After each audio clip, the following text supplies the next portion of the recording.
What up, everybody? Good morning and happy Friday. TGIF, DK Show up on the air on your radio dials, 105.1 FM, 790 AM, also available online, sportstalk1051.com. You can stream it up over there. You got your smart devices, smart speakers. Download the app, take us on the go wherever you're at. Video streams, YouTube, Facebook, Twitter, Instagram, all that good stuff. But appreciate you making us a part of your start on this Friday morning before we're off for another weekend here. What do we got on a good old game plan for us this morning? We're going to be chatting with Dr. Crow coming up a little bit later on, a little over an hour from now. So we'll talk to Dr. Crow for an inside a training room brought to you by Chippewa Valley Orthopedics and Sports Medicine. Get his thoughts on Robert Gasser and his injury and such, and a whole lot more out there.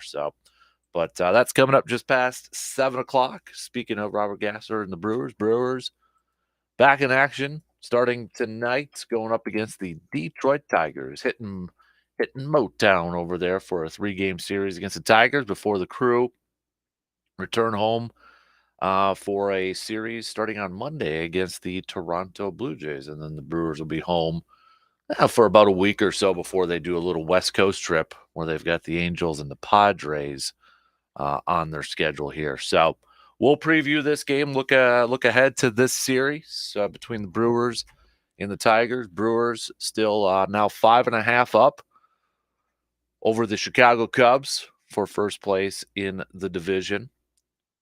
Cubs now back under 500, 31-32.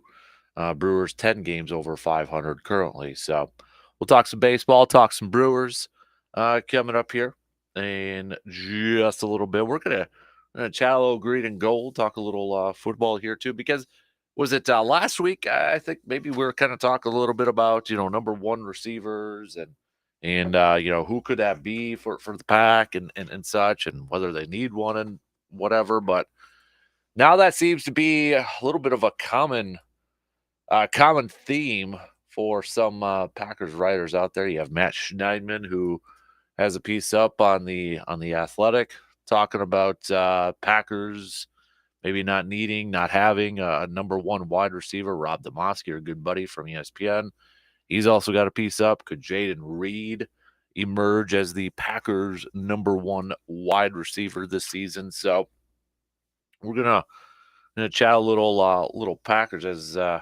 OTAs wrapping up and such, and now we got training camp starting next month. So, but we'll throw a little football talk in here as well. Throw a little chat in there coming up momentarily. The thing is with the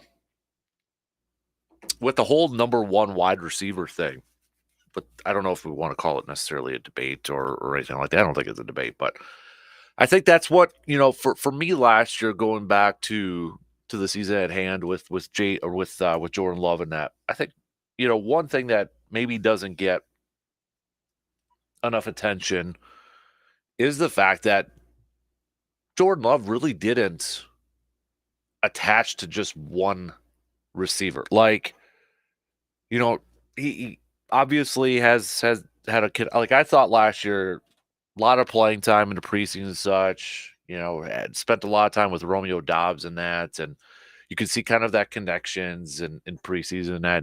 And I think on the surface, at least I did. I think some others did too. Is like, okay, going back to last year, who's maybe that guy who's going to be that safety valve, right? That go-to guy for a brand new quarterback. When things go a little rough or go in a little bit of trouble or such, is he going to attach to just one guy, that safety net? And kind of thought maybe it was going to be Romeo or such.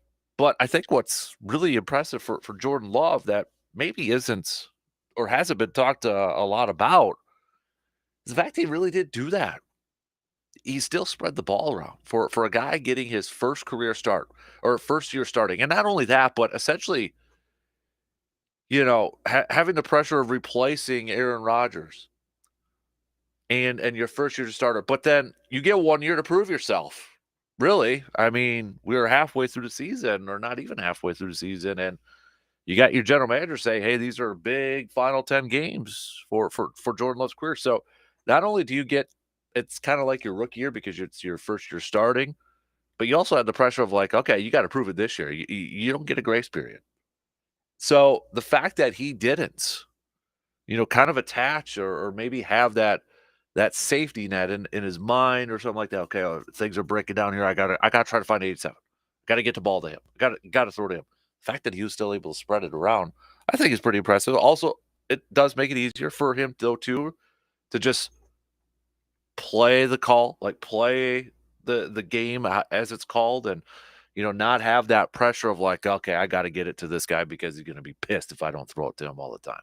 We know wide receivers, some of them, a lot of them, tend to throw little temper tantrums maybe if they don't get the ball enough there. But as of right now, this group doesn't seem like that. But we'll see if that continues. But a couple of interesting comments too from Love and Matt LaFleur and all that about maybe the perceived quote unquote lack of number one wide receiver over there. So we'll hit that up coming up here too. NBA Finals tipped off last night. You got the Boston Celtics taking game one of that series. We're going to talk a little Bucks here though too because Eric Name from the Athletic, he's got his Bucks offseason primer on here, and I know we've talked about it off and on here. I don't know what the Bucks can do this offseason. I really don't. I mean, it's easy for one thing to say that they should go do this, they should acquire this, they should make this move, and et cetera, et cetera, et cetera. But when you break it down like Eric Name did, in terms of like how much money they've got invested in what they, legally can do, given the constrictions of the NBA salary cap and that sort of stuff. And I was reading it yesterday afternoon, and I was like, they're not going to do anything. They can't do anything. I mean, it doesn't paint a very good picture. It does not paint a very good picture. So we'll take a look at this because Eric does a fantastic job of breaking it down in that. But I don't know how, if you think this Bucks team needs a couple of players or a couple of improvements, you might be setting yourself up for a little disappointment here because it might be a bigger situation where they're just going to run it back with some of these guys. But we'll see. We'll see how it kind of breaks down here. And maybe that's what makes this draft pick. I mean, I kind of chuckle sometimes with the NBA draft.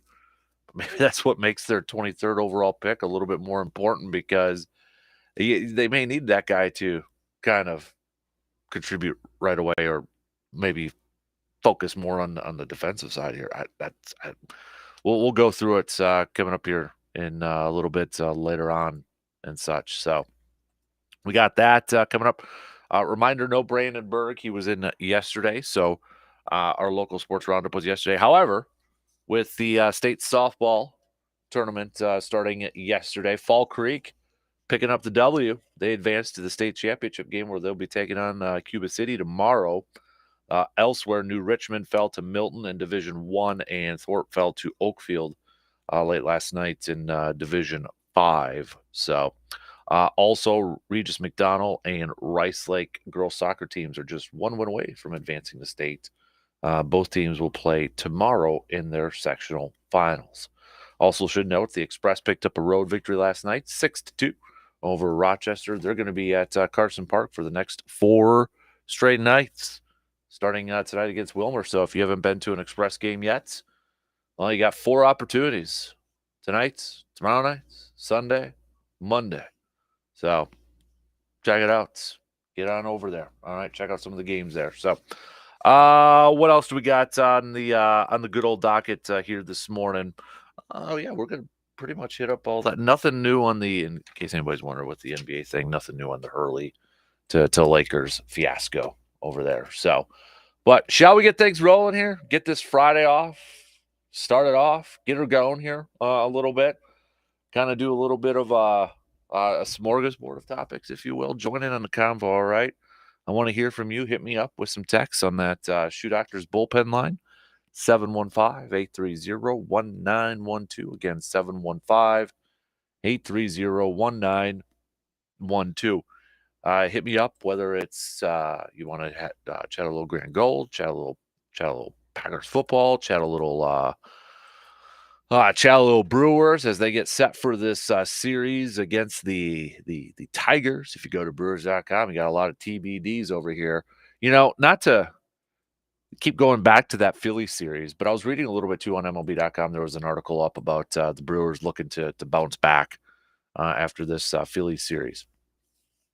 And obviously we know, or we've talked about it, that, if the Brewers are going to make a move by the trade deadline, it's probably going to be for more pitching help. And it's probably going to be for, because of the injuries and just more depth, whether it's another starter or two, or another long relief type of pitcher over there. And, we talked about this series being a test, a litmus test and such, going up against not only one of the National League's best, but one of the best in all of baseball. I don't know if we gave enough credits from this series to the pitchers that did pitch. It was, and I'm at fault for this too, and I blame myself.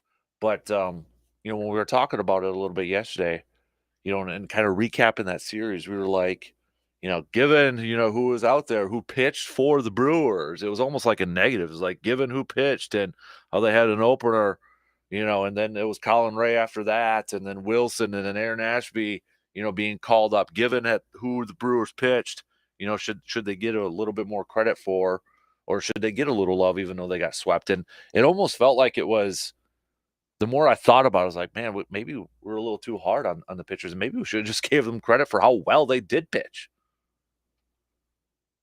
And it kind of dawned on me when I was reading this article from MLB.com, just kind of, reading some quotes from some of the players and such, and this writer over here, and the one line, it's literally one line in this piece. It says, Milwaukee can pitch with anyone. And they go on to say the Phillies entered the series averaging 5.2 runs per game, while the Brewers' probable starters list read TBA for all 3 games. Not exactly a confidence-inspiring combination. Jared Koenig performed brilliantly as an opener on Monday and Tuesday. Bryce Wilson and Colin Ray provided a solid bulk innings behind him in those 2 games. Then Aaron Ashby returned from AAA to throw 5 strong innings on Wednesday, allowing 2 runs on 2 hits, both runs coming on Nick Castellanos' 5th inning homer. Overall, Brewers pitchers gave up 7 runs, 6 earned over 26 innings, giving the team a chance in all 3 games. Kind of, it was just that line by itself. Milwaukee can pitch with anyone. It's like, maybe we were getting a little bit more, giving them a little bit more credits to what the pitching staff did in that series against the Phillies. They put the team in a position to win. It was just the offense. The offense, again, couldn't hit good pitching in this series.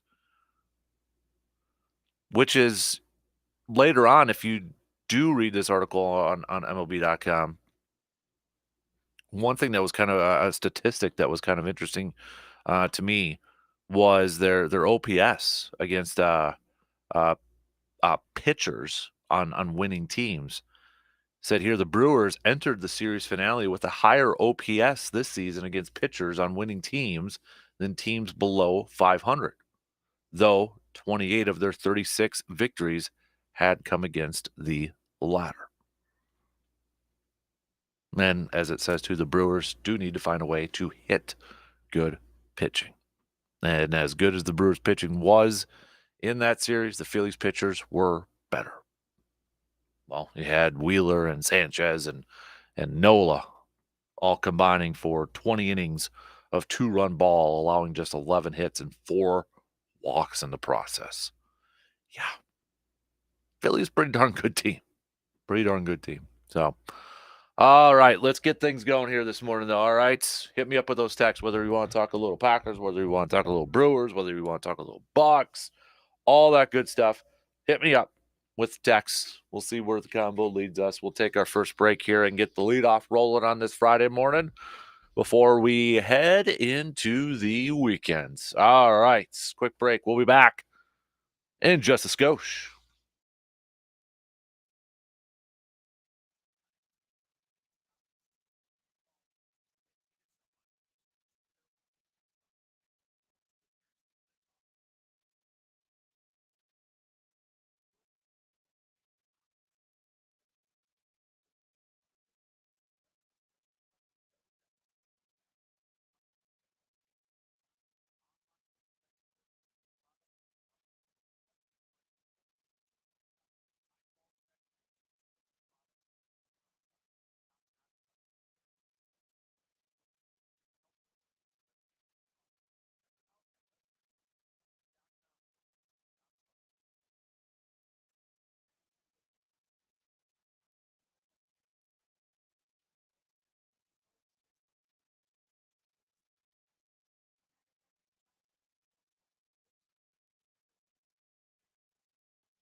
Get on the bus with us for Milwaukee versus Minnesota coming up on July 21st. Grab your tickets now by visiting wiscotrips.com or heading to sportstalk1051.com. You got the icon on there, the logo on there, all the information, all right? All of the information is right up on the website. That's where you also purchase the tickets over there too at wiscotrips.com. For $95, you get game tickets and round trip motor coach transportation to and from the game for the day game on Sunday, July 21st. Milwaukee taking on Minnesota, the first series right after the All-Star break over there too. So, make sure, because those go fast too. So if you want to get on there, make sure you get them right away. All right, Brewers getting set to take on the Tigers, starting tonight for a 3-game series here. A little bit of an uncommon opponent, right? AL NL matchup over here. Tigers so far 500 this season, 31-31. Maybe I think when we go back to preseason predictions and expectations, there was a lot of people in the baseball world that kind of thought, all right, Tigers might be a little bit better this year, might kind of start to make a little bit of a jump here and such. And I think they've been kind of playing up to expectations for what many people kind of thought, what many people in the baseball world kind of thought that, okay, maybe the Tigers are starting to kind of turn around here a little bit. They, maybe not a playoff team this year, but maybe starting to trend that way here just a bit. And well, they're playing 500 ball right now in that rather interesting AL Central when you kind of look at the teams in there. So, but going up tonight, they've got the Tigers will be throwing Reese Olson, youngster, 24 years old here, 1-6 record. However, when you look at it, 1-6 record. He started 11 games, 1-6, but he's got 2.48 ERA. Not bad ERA, but a 1-6 record. It's like, what the heck? He's coming off of a bad loss against Boston back on the first, where he went 5 1/3, gave up 5 earned runs. So he picked up the loss there. But when you look at a couple of his other games, if we're looking at his last few, against Toronto, he pitched 6 1/3, picked up a win, no earned runs. Kansas City picked up a loss. He only pitched 2 2/3, 1 earned run. Miami, no decision, 8 innings, no earned runs. Cleveland, no decision, 6 innings, 1 earned run. His month of May, he ended up pitching in 5 games, had a record of 1-1 with a .64 ERA. Obviously, the game against Boston, first game in June, did that. Not a great performance there. I mean, the whole month of May, he had 2 earned runs, and then the one game against Boston, 5 earned runs. But when you go back to April, here, he was 0-4 with a 3.18 ERA. However, it was the second start, April 8th, when you go back to it. He had 6 earned runs against Pittsburgh. His other 5 games in the month of April, 0 earned runs, 1 earned run, 2 earned run, 1 earned run. 4 games. I say 5, 4 games. Other 4 games there. So he was 0-4 in that month. He picked up a loss, obviously, with his giving up 6 earned runs in his second start. Picked up a loss, giving up 1 earned run in 6 1/3. Picked up another loss, giving up just 2 earned runs against Minnesota, and then picked up another loss going 7 innings, giving up 1 earned run. So don't just look at, oh, dude's 1-6. When you really break it down, when you look at his games and how he's pitched in that, and then you look at the ERA, he's like, okay, couple hiccups here, but overall, this youngster's been pretty darn solid. So he's looking for a bounce back game. He's looking to come back and have a have a solid performance after giving up 5 earned runs and a couple of home runs and a loss to Boston at the beginning of June. On the flip side here, you got a Brewers team, a Brewers offense right now that's looking to bounce back themselves after essentially getting shut out by the Philadelphia Phillies for 3 games. So who's going to win out? Is it the pitcher that, for the most part this season, has pitched well, but he's coming off of that bad outing? Or is it going to be the Brewers offense coming out here? And when you look at some of these pitching matchups for, for the Tigers and such, I know on Sunday that's going to be another tough outing. We were talking a little bit about it in the first part. Brewers have to, hit good pitching, and they did against the Cubs. They did that against the Cubs, but coming up on Sunday, you got Skubal, who's 7-1 with a 1.97 ERA and 12 starts. I mean, this guy has been pretty darn fantastic so far this season on a team that's sitting at 500, and he's a lefty.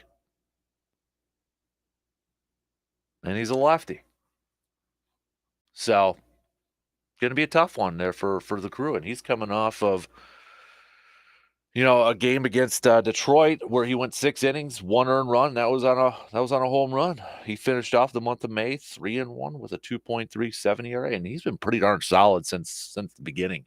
Month of April, he was 3-0 with a 2.05 ERA. So, I mean, you look at some of these matchups, and it's going to be tough again for this Brewers offense. A Brewers offense that for majority part of the season has been pretty solid. We've talked about it. Top 5 in a lot of different categories, offensive categories out there. You got another couple games here where it could be some tough pitching matchups. So you want to prove that you can hit. This Brewers team wants to prove that you can go out there and you can hit good pitching. You can go up there and put some runs up against good pitching. Got another opportunity to do it this weekend with a couple of young pitchers out there who are having some solid years. I'm looking for a bounce back. I want to see this offense bounce back after essentially getting shut out from the Phillies this past weekend. I'm hoping they come out raring to go, aggressive right away, putting runs up right away, able to, get, if you got runners in scoring position, getting them across the board, just putting up some runs and kind of, washing off the yuckiness of their offensive performance against the Phillies for these past 3 games. I want to see this Brewers team bounce back from that. So it's not the Tigers of the old. If you're kind of looking at it as like, oh yeah, Tigers, yeah, no, they're not the Tigers of their old. They're 500. By definition, that's average, but they're not that Tigers team from a couple years ago where they were just god awful and they were dreadful. It's a younger team, it's an ascending team that may not be a playoff team this year, but kind of trending in the right direction right now. I think if you're Tigers fans out there, probably like, we like the direction it's going. It's definitely better than what the White Sox are going at right now within that division. So I'm hoping for a bounce back series here for this Brewers offense. Probably going to see, Freddie Peralta in this series. I know if you go to Brewers.com, trying to find some of the pitching matchups and that, Brewers officially have it on their websites as TBDs, or to be announced, or to be determined, or however you want to phrase it. But can kind of maybe go back to some previous starts and form some opinions on who's probably going to get some starts or who's going to get the starts here or there and all that. Like Freddie Peralta's probably going to get the start on Saturday if it's normal run through the rotation, right? He's probably going to get that start.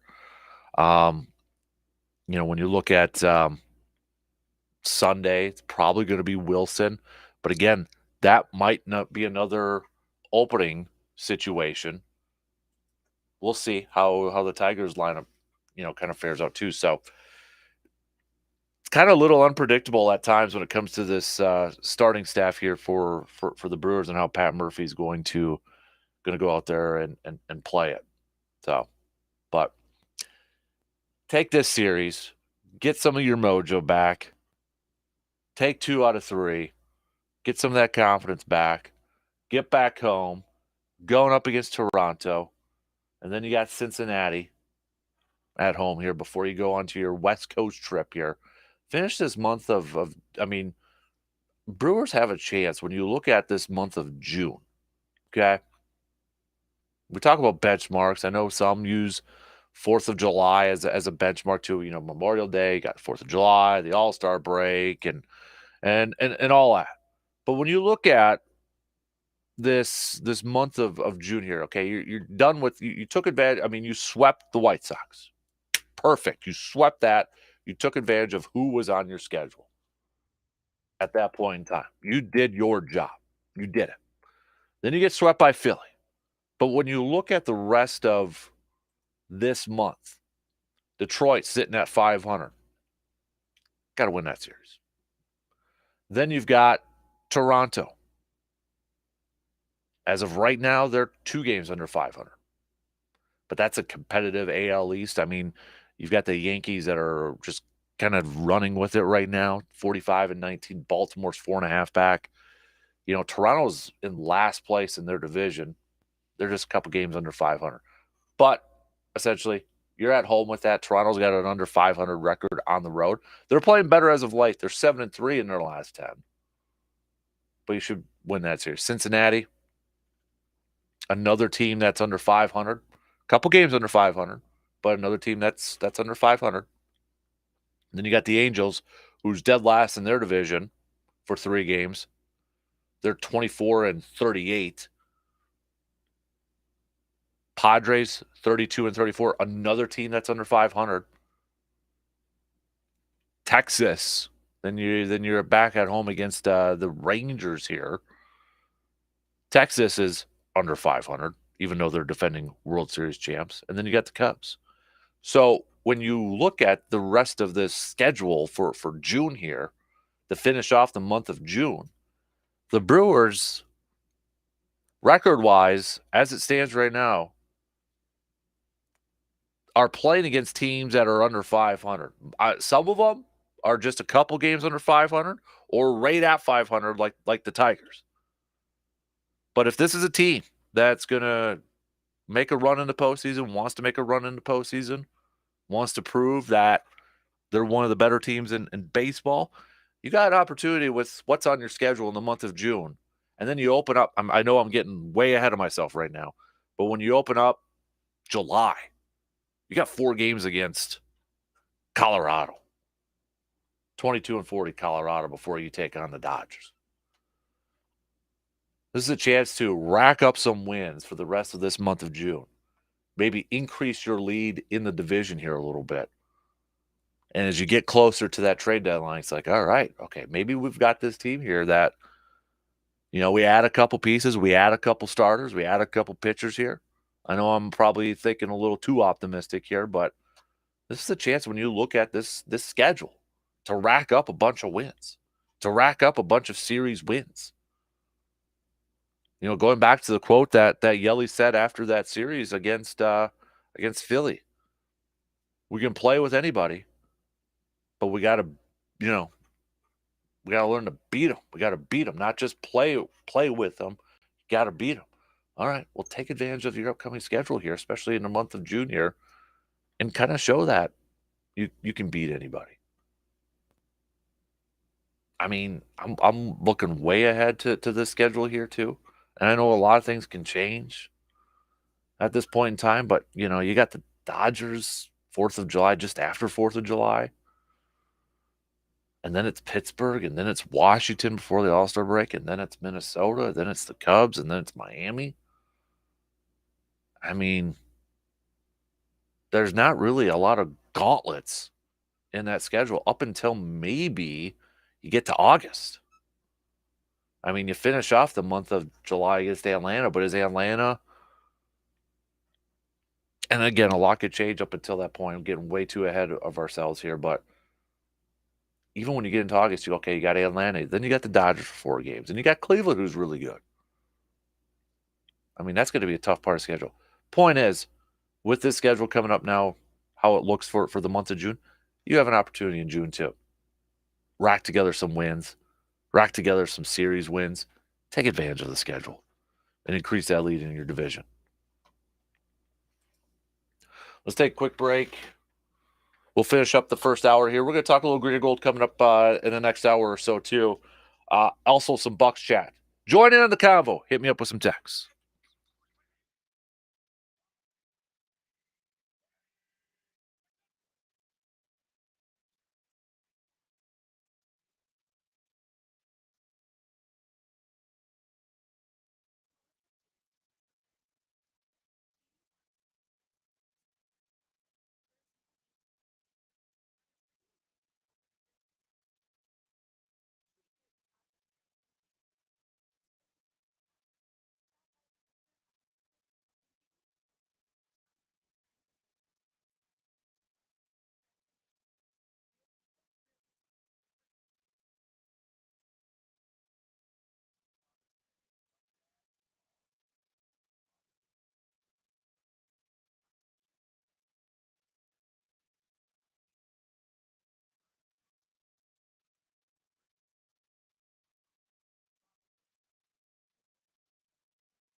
Dads, if you know you're going to probably get a, shall we say, poor Father's Day gift this year, splurge on yourself, all right? And maybe get that new floor for your man cave, your rec room, your space from our good friends at Carpet City Flooring Center in Eau Claire. All right, whatever you're looking for, maybe some luxury vinyl planks, some tile, some carpet, whatever the case may be. The peeps at Carpet City Flooring Center will hook you up to find out what best floor is gonna, or what floor is gonna work the best in your space. My man cave, brand new floors from Carpet City Flooring Center last year. Got some new carpet in there. Got some new tile in there in the kitchen and the walkway and the bathroom over there too. It looks fantastic and such. So if you know you're gonna maybe get a little bit of a poo-poo Father's Day gift this year, go splurge on yourself. All right, you got my permission. I'll write you a permission note that you can go to Carpet City Flooring Center. All right, just reach out to me. I'll write you a note saying you can go to Carpet City Flooring Center and splurge on yourself and get that new floor. All right, so you deserve it. All right, you deserve it this year. Hey, big thanks, by the way. I know Brandon and I kind of threw this out yesterday. So a couple of things we're working on for the summer, because we know summer can sports maybe a little bit of a lull, especially when we get into the month of July or whatever. So we're looking for some creative topics and that sort of stuff. And a couple of them we threw out yesterday is we want to know like the best sports towns in the 715. So we don't really have a set criteria, but I'll give you an example. So if you got a small town, village, I know we had like an Eau Claire obviously Eau Claire we know is a great sports town, but we're looking for maybe some other ones in the 715. Okay. So big thanks to everybody who submitted or gave us some nominations. But we're kind of looking like, okay, if you know of a small town that's got maybe great sports bars or some great rec leagues, like slow pitch softball or something like that. It's like, oh, this slow pitch softball tournament has been going on for 70 years or something. I don't know. Golf courses, whatever. Great, maybe some team history or some good stories that involve it. Let us know. We might do some visits or something like that over there. But we want to highlight some. The whole purpose is if you can give us more info instead of like, well, they got a great bar. That's awesome. That's cool. More info on the town, the better. All right. So we want to highlight some of those small towns, villages, cities, whatever it may be in the 715. Because you know what? You got Green Bay to the east, they get a lot of attention. You got Milwaukee to the southeast, they get a lot of attention. Madison, southwest, south, straight, south central, whatever we're calling it, they get a lot of attention. But let's give a little bit more attention to the places in the 715. So thanks to everybody. I posted up on Facebook on my Facebook page. If you want to give it a follow and comment on over there.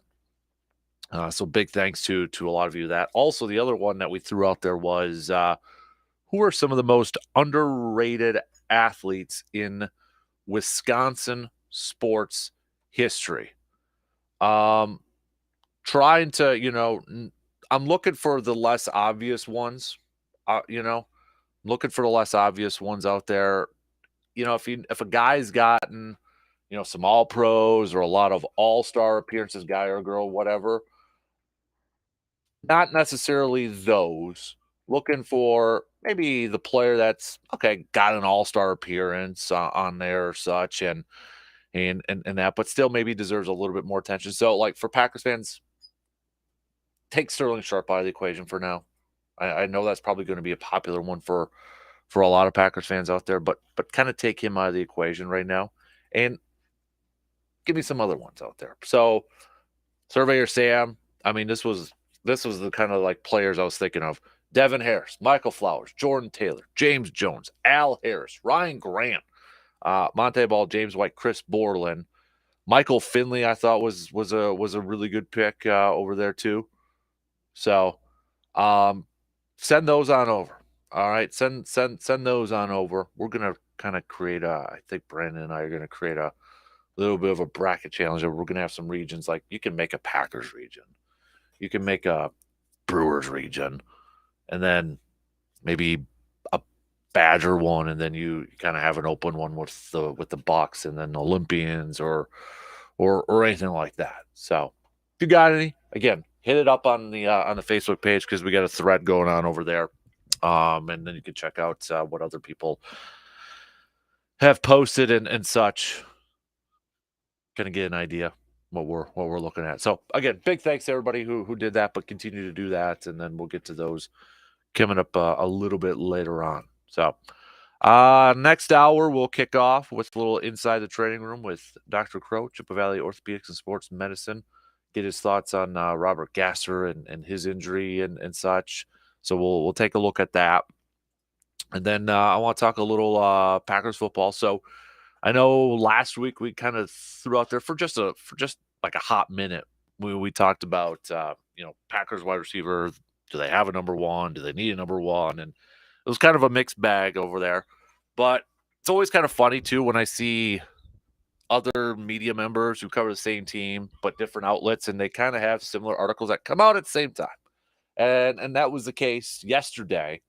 Matt Schneidman from The Athletic, he had a piece out saying no wide receiver one, no problem for Jordan Love and the Packers' promising offense. And then Rob Demoski from ESPN, he dropped a piece. Could Jaden Reed emerge as the Packers' number one wide receiver this season? So I want to talk a little bit about that, but I also want to kind of revisit Love's season last year and where I kind of think it was pretty impressive for a guy, in my opinion. When you really think about it, when you really look back at it, it was pretty impressive for a guy who was entering his first year as a starter. Not only that, but his grace period is like you get 1 year to kind of prove it, maybe from the fans, but also from the front office.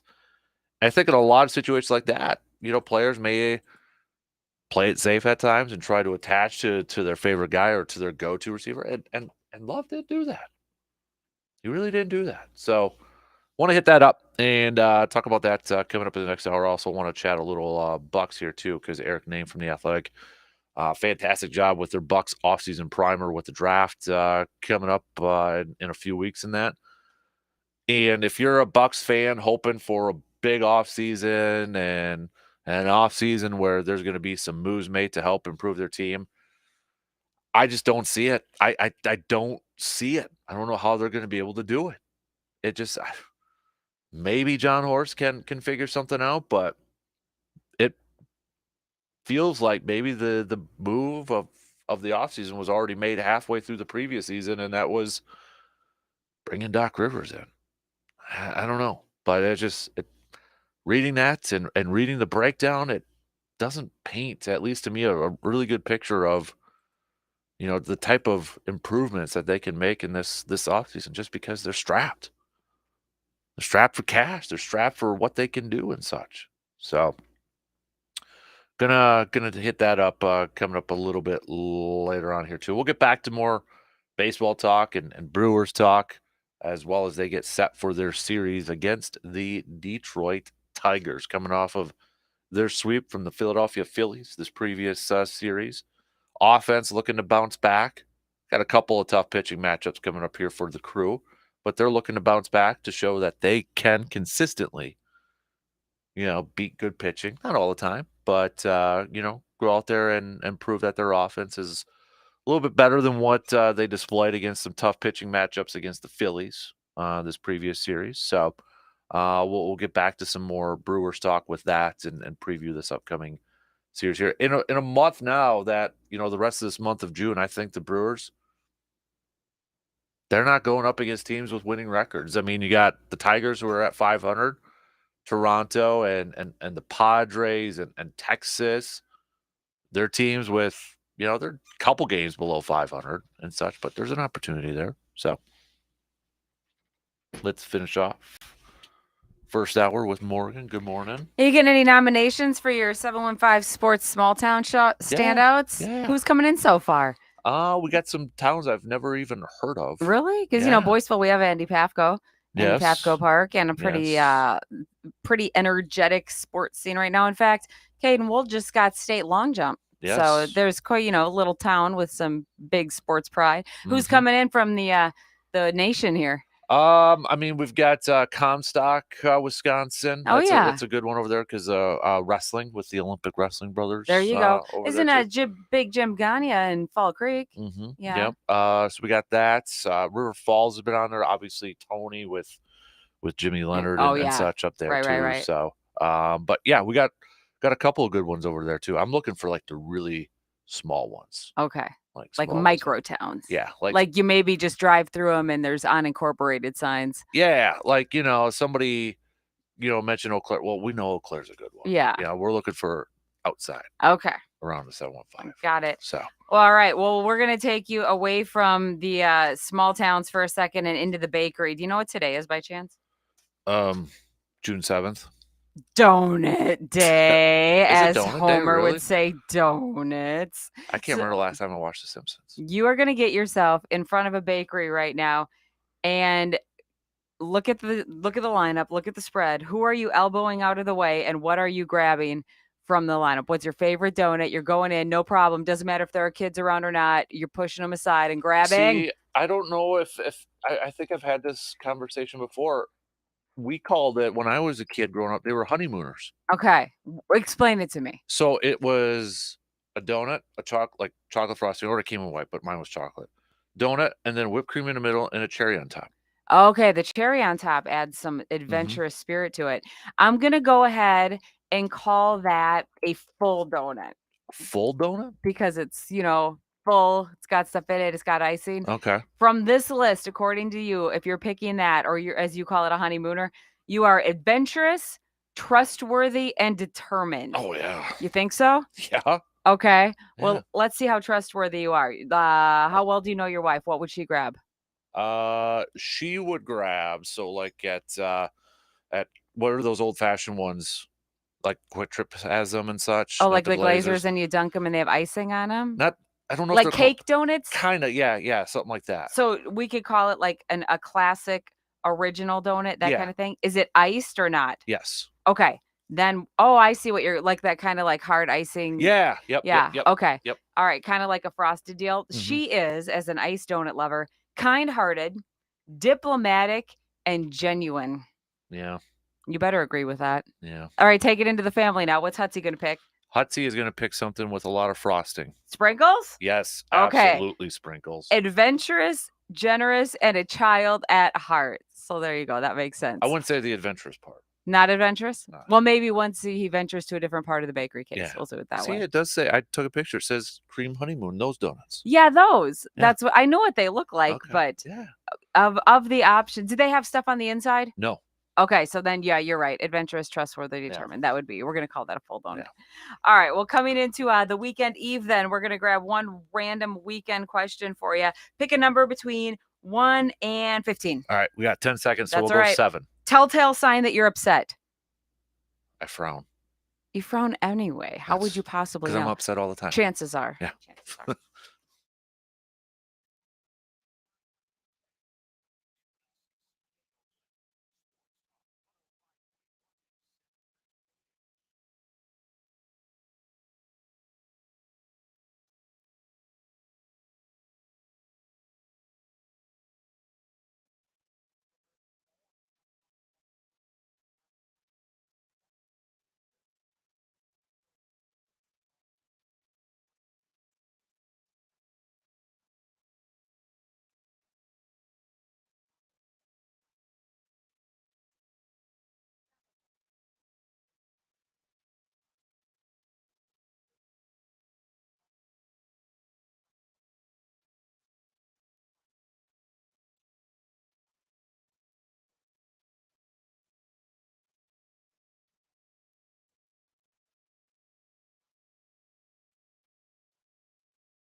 When it comes to cheese production, our cheesemakers produced over 293 million pounds of cheese in April.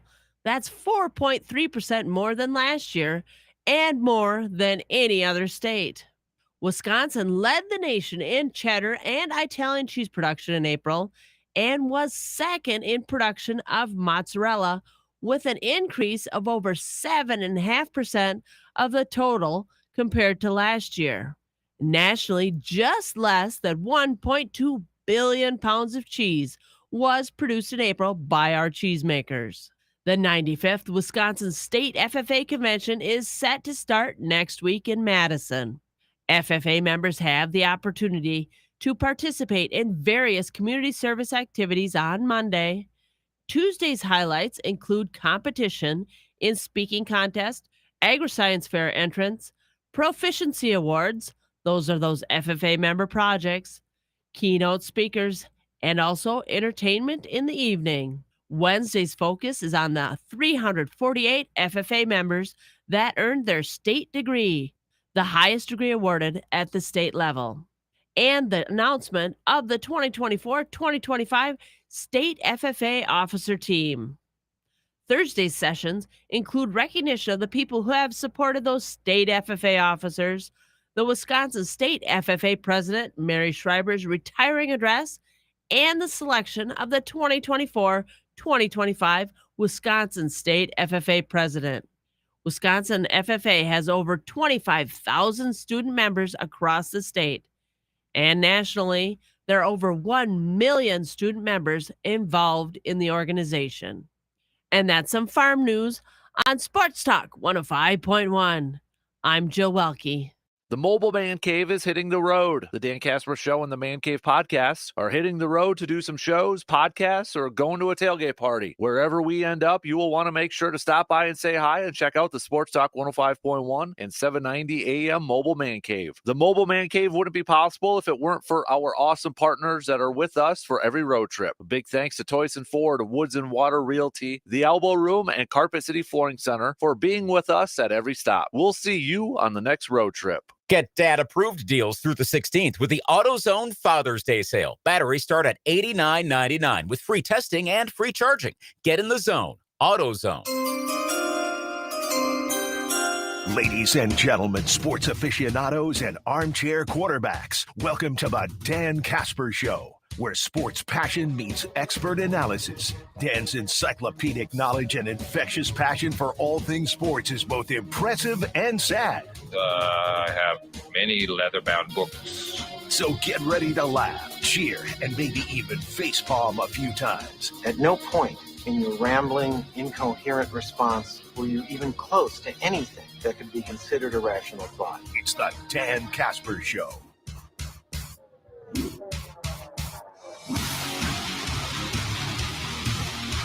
Second hour kicking off on this Friday morning of June 7th.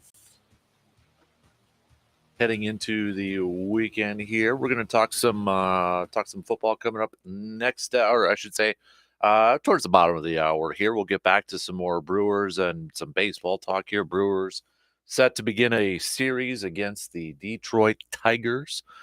Twins coming off of a sweep by the hands of the Yankees here. They're going to begin a series going up against the Pirates. So we got some baseball talk coming up here. We're going to talk some hoops too. The NBA Finals Game 1 in the books with the Celtics picking up the win last night. But Eric Name from The Athletic has his primer for the Bucks offseason, and doesn't paint the greatest picture of what the Bucks could potentially do this offseason. So we're going to get to that here in just a skosh too. But we begin this hour with our dude, Mr. Dr. Crow, for another edition of Inside the Training Room.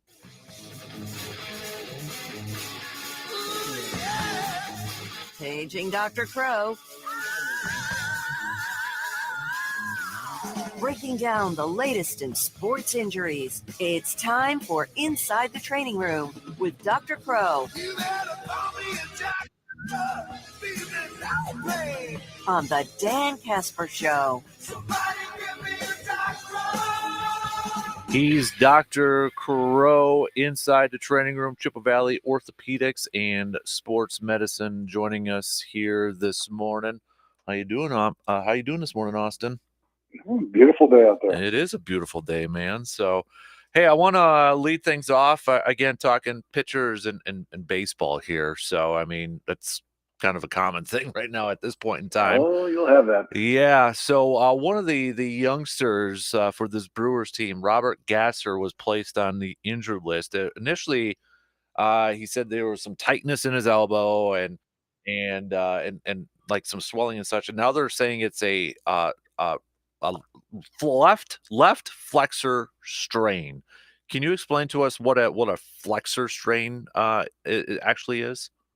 Yeah, so when you look at the elbow, the medial epicondyle, or kind of the knob on the inner part of the elbow, is the origin for all of the muscles that flex the wrist and the finger. So we call it the flexor wad or the flexor origin, and kind of generically sometimes just dubbed the flexors.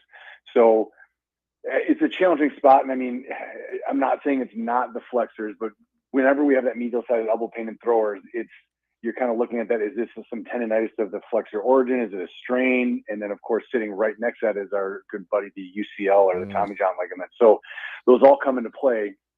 And one of the thoughts is that sometimes pitchers will have issues with the UCL when they have a flexor issue, because when you throw your elbow in that motion, the flexors are part of the medial stabilizers. And so if they're not working well, it puts more strain on the UCL ligament. And so whenever we see that in pitchers, we're quick to shut them down because you don't want it to turn into a UCL problem. And you certainly also hope it's not masquerading, we call it a flexor, but it's really a UCL-based injury. So the hope is that it's just truly flexor. They're probably doing it relatively prophylactically to let that area heal and also avoid extra stress on that ligament.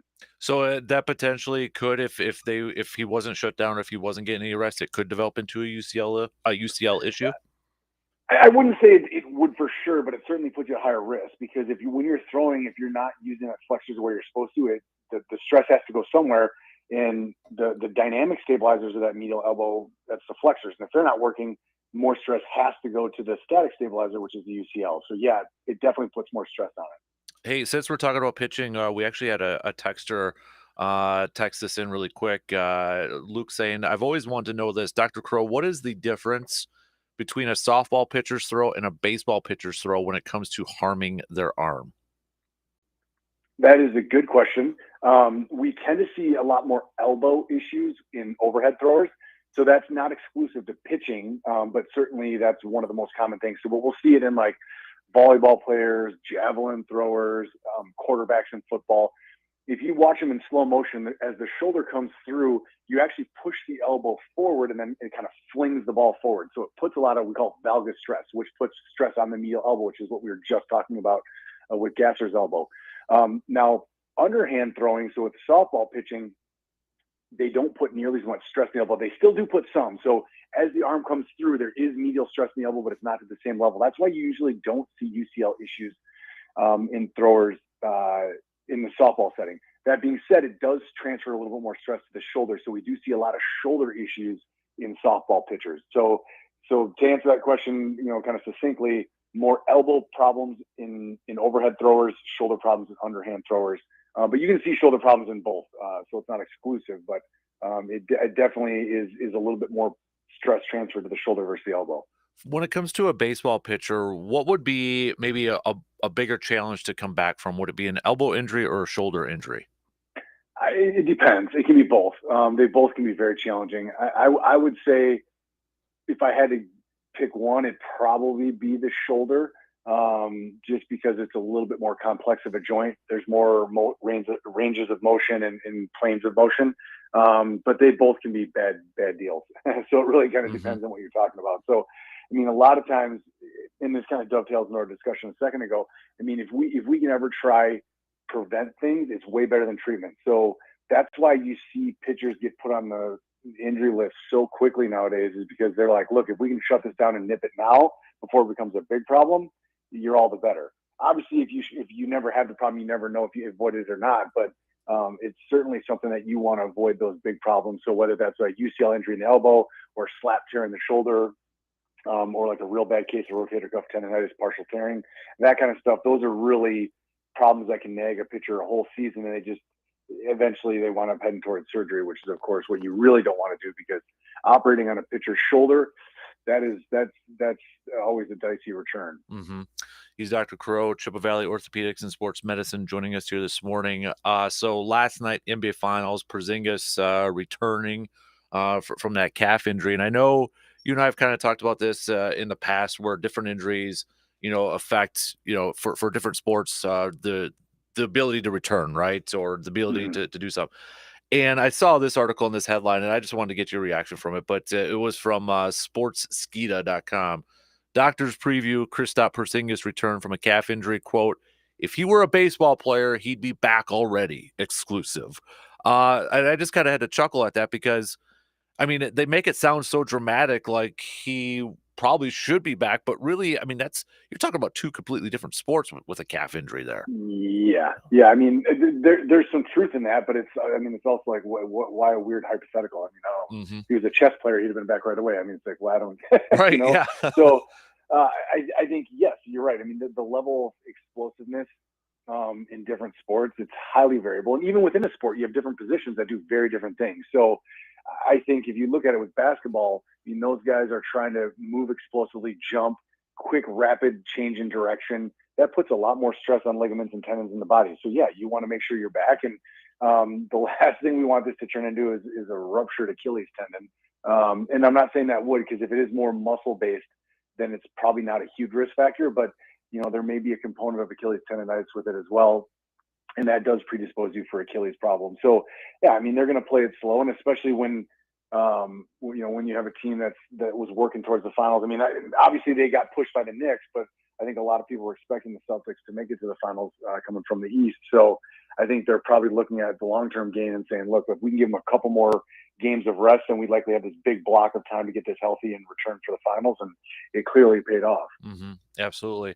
I wanted to get your thoughts. I'm sure you heard about this. I think it was about a week or so ago, but there was a report that the NFL Players Association was going to come up with a proposal where we're seeking to maybe alter their offseason workouts to where it was going to be actually a longer training camp. So instead of, now where they have OTAs and then they have a break and then you got training camp coming up at the end of July, they were going to get rid of OTAs, mini camps, start actually up in June and have kind of a ramp up period and go right into training camp, which to me on the surface kind of seemed like the opposite of what we kind of had been seeing these last few years, where they really highlighted rest and recovery over there.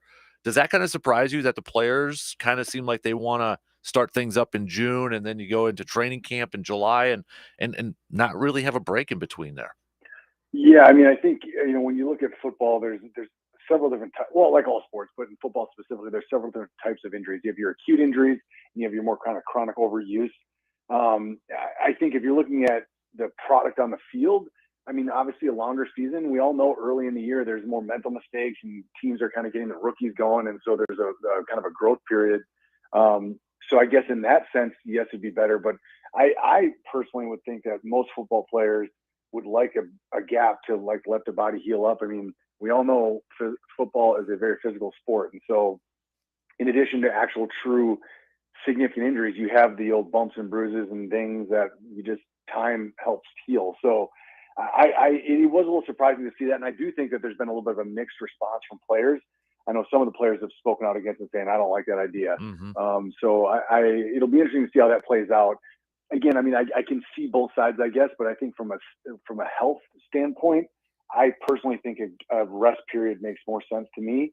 But then I guess the flip side is, I mean, we also see early in the season some soft tissue injuries. So the old hamstrings and groin strains and calf strains that we do see a relatively high prevalence. So maybe a little bit of a warm up would help with some of those. But then I think you start getting into more of the contact injuries and then potentially more of like the inflammatory overuse issues. So it would be sometimes you have best intentions and all of a sudden you have unintended consequences with that. So I guess it would be interesting to see how it plays out. I think again, I can see both sides, but I would be surprised if that change happens, but I guess time will tell. Right.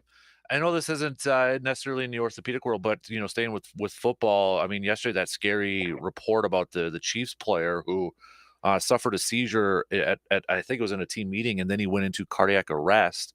I saw Tom Pelissero overnight say that he's still unconscious at this point, but he's stable and vitals are good. I mean, this is, I think, after DeMar Hamlin, the situation on the field and that too. But I mean, could seizures lead into a cardiac arrest like that?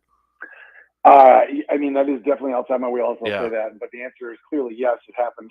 Yeah. But they can. It depends on what the origin of it was, but yeah, I mean, seizures can be very, very dangerous. And so my guess is he's likely still unconscious because he's under heavy sedation, which is one of the things they do to treat seizures, especially when they're having difficulty controlling. When you basically suppress the brain, and that suppressed brain kind of lets it calm down. As far as like the cardiac level to it, I guess I don't know for sure. And obviously that's very scary. I mean, you're talking about life and death stuff. And so hopefully he's still unconscious, not because of the effects of the seizure, but because he's under sedation. Because, prolonged, coma, if you will, after a seizure, that can be potentially indicative of brain injury, which can happen with prolonged seizures. So yeah, seizures are not, I mean, it's not just simply like, what we think of as a grand mal seizure, you're on the ground shaking and writhing. That's scary, but it is also very bad and unhealthy for the body. So that's certainly something hopefully is appropriately treated and diagnosed and they can have full recovery. But yeah, that's scary stuff for sure. Last question for you. I forgot to ask you this last week, but back to the Packers here for a second. So they have a couple of players who are not able to do OTAs because they have pec injuries. And then, of course, the head coach revealed during the draft he had a pec injury from bench pressing and such. So, I mean, we got a strain of pec injuries going on at 1265 Lombardi Avenue right now, Austin. So is that, I mean, I got to imagine, is that from working out bench pressing? And is that simply as maybe they were putting too much weight, bad form, or is there a lot of variables with that? A lot of variables, yeah. I mean, I just had a patient come in this week with one of those. So we see it, and I mean, he was like 99% of these are bench pressing, I'd say, or darn near. I mean, that's almost universally. And that they have a very similar story. Bench pressing, they'll say it feels like a shirt was ripping or tearing in their armpit, and that's the tendon peeling off the bone. So not exactly that just made me cringe. It is. I mean, but the interesting thing, it's kind of like the Achilles. I mean, they also present with they always say like it feels like someone kicked the back of their leg, and they feel a pop. Both of them aren't horribly painful, which is surprising. But in either event, yeah, I mean, a lot of things go into it. Almost all tendon injuries do have some baseline level of tendon inflammation. So whether it is overuse, going too heavy on the weights, I mean, those guys, I mean, how many literally probably tens of thousands of times have those guys bench pressed? I mean, NFL players have been bench pressing since they were in junior high. So what made that one bench press different? It's hard to say for sure. So I would dub it as a fluke, truthfully. I doubt there's anything that they're doing specifically wrong. Is it possible they had a radical change to their bench press weightlifting regimen? I mean, maybe, but I think it's more likely you just had a couple guys who probably had a little bit of tendonitis in the pec, went heavy, and then there it went. So it just I would chalk that up to fluke, frankly. All right. Good stuff as always. Dr. Crow inside the training room, Triple Valley Orthopedics and Sports Medicine. Appreciate it as always, man. Always appreciate it. You have a fantastic weekend, okay? And we'll catch up again soon. Absolutely. Take care. You got it. Dr. Crow, good stuff as always. Big thanks for Austin for always joining us every Friday for Inside the Training Room. Let's take a quick break here, and I want to talk some more football. Packers, wide receivers. Do they need number one? Do they have a number one? Interesting comments coming up next.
Big thanks again to Dr. Crow for our Inside the Training Room segments every Friday morning.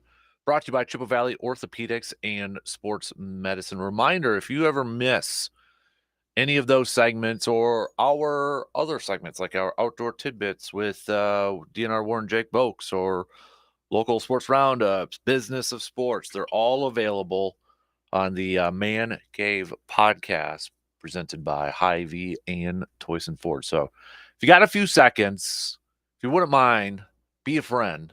I'd appreciate it. If you could, like if on Apple or Spotify, 5-star rating, a positive review. That way others, the computer algorithm people out there, can probably better explain this. But the more positive reviews and ratings, the more people find the Man Cave podcast. So would appreciate that. And don't forget to follow and subscribe, because sometimes we do add multiple episodes per day on there. So if you follow and subscribe, you'll get that notification when new episodes are uploaded over there. So big thanks for everybody who has already done that. Let's talk some more football here. We ended that segment with Dr. Crow talking a little football there and some Packers injuries and such. But, a topic that we kind of lightly hit on, I think it was last week, with the whole number one wide receiver thing in Green Bay and that. And now it, like I was kind of saying earlier, it's always kind of funny to me when there is there's articles from different outlets that cover a team, but they're kind of the same. Like they always come out at the same time, right? So, and that was kind of the case yesterday, last day or so. Athletic, Matt Schneidman article up there about Packers maybe not needing a number one wide receiver. A good buddy Rob Demoski, ESPN, has an article up about could Jayden Reed be the number one wide receiver for the Pack. So let's hit up a couple of quotes here, and then I want to kind of go back to last year and something that maybe didn't get a lot of attention that maybe we should have paid a little bit of attention to. But Matt LaFleur, when asked about having a number one wide receiver or such, said, I personally don't think it matters. Jordan Love says, I think you don't have to have a number one receiver. And I'm glad Matt put this part in his piece. And you can read the whole thing. I'm not going to, we're not going to have story time, and I'm not going to read Matt's whole piece here. But there was something on here that I think is just probably playing through a lot of Packers fans' minds right now. Some would accuse, this is from Matt, some would accuse Aaron Rodgers of locking in on Devontae Adams too much, like when he aired it out to a tightly covered Adams, an incomplete on fourth down late in the fourth quarter of the 2021 divisional round loss to the 49ers when Allen Lazard appeared wide open underneath for a first down. Again, it's not bad. It's not a bad thing to have a player like that. One that your natural instincts take you to more often than not. But there might be something to be said for simply running the play that's called and being able to equally trust whoever's on the other end. I think every Packers fan would they're probably like, just if you're listening, you read that part, you're like raising your arms up and saying, thank you. It's like the Michael Scott gif from The Office, where he says, thank you, like bangs his hands on his table. Got to imagine a lot of you right now are probably saying that. Probably saying that. And I would agree with it. 100% I would agree with it. Now, is it saying that we should have never had Devontae? We should have never had a number one? No, it's not necessarily saying that. And it's not a bad thing to have a number one wide receiver, because you can do some other things on offense. You can create some things. And having a number one wide receiver would naturally, naturally open up things for other wide receivers. I thought this was an interesting nugget here, though, too. Only 3 teams last season had a leading receiver with fewer receiving yards than Jayden Reed's team high 793. Broncos, Patriots, and Giants. Those teams also ranked 24th, 28th, and 31st in passing yards per game. Packers ranked 12th. Now, I would also argue, though, too, is that Packers probably a little bit deeper. Also look at maybe the quarterback situation for some of those teams, and maybe there's a little bit more there too. But going back to last year, this is probably something that we should give a little bit more praise to Love for, or more attention to Jordan Love for. And as I was reading, some of this,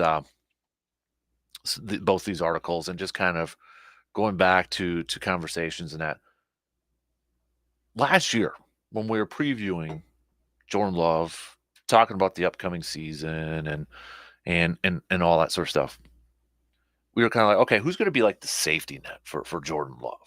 That was a common question out there. Like, who's going to be that safety valve, that safety guy, that guy that when things are going wrong or a play is breaking down, who is Jordan Love going to really kind of focus on or maybe go at? Romeo was a popular one. You kind of go back, okay, who is Jordan Love maybe practicing with a lot, working out a lot with, maybe, a lot of preseason time with, and Romeo was that guy. And obviously we saw Romeo become a red zone threat for Jordan Love and the Packers too. But that to me is maybe one of the more impressive things when hindsight's 2020, but when you look back at last year with Jordan Love, the fact that he's in his first year as a starter and he's in a prove it year, essentially. Okay, first year starter, you get your shot, but you got 1 year to show us. The fact that, he didn't try to hone in on one guy the whole time, try to play it safe, like, okay, I'm just going to, when things are going bad, or I'm just going to trust this guy because my job's on the line, and and this is the only guy I really trust because I worked out with him the most, and this, that, and the other thing. He really, you got to give Love credit for spreading the ball out when he easily could have maybe just locked on to one guy because he thought it was safer, because he thought that was, going to help him keep the job or maybe not make as many mistakes.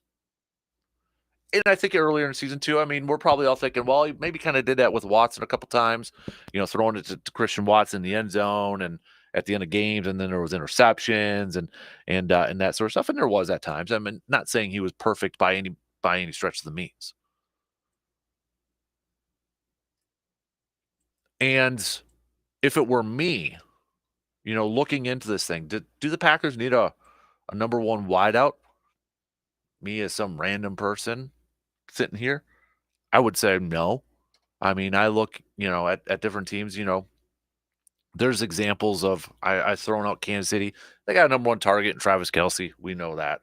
Brady with the Patriots, when Gronk was there, that was a number one target there. Green Bay's a little bit of unknown. Like, do they have a number one target? Like, maybe that's the better phrase here. Do they have a number one target, whether it's a wideout or tight end or whatever?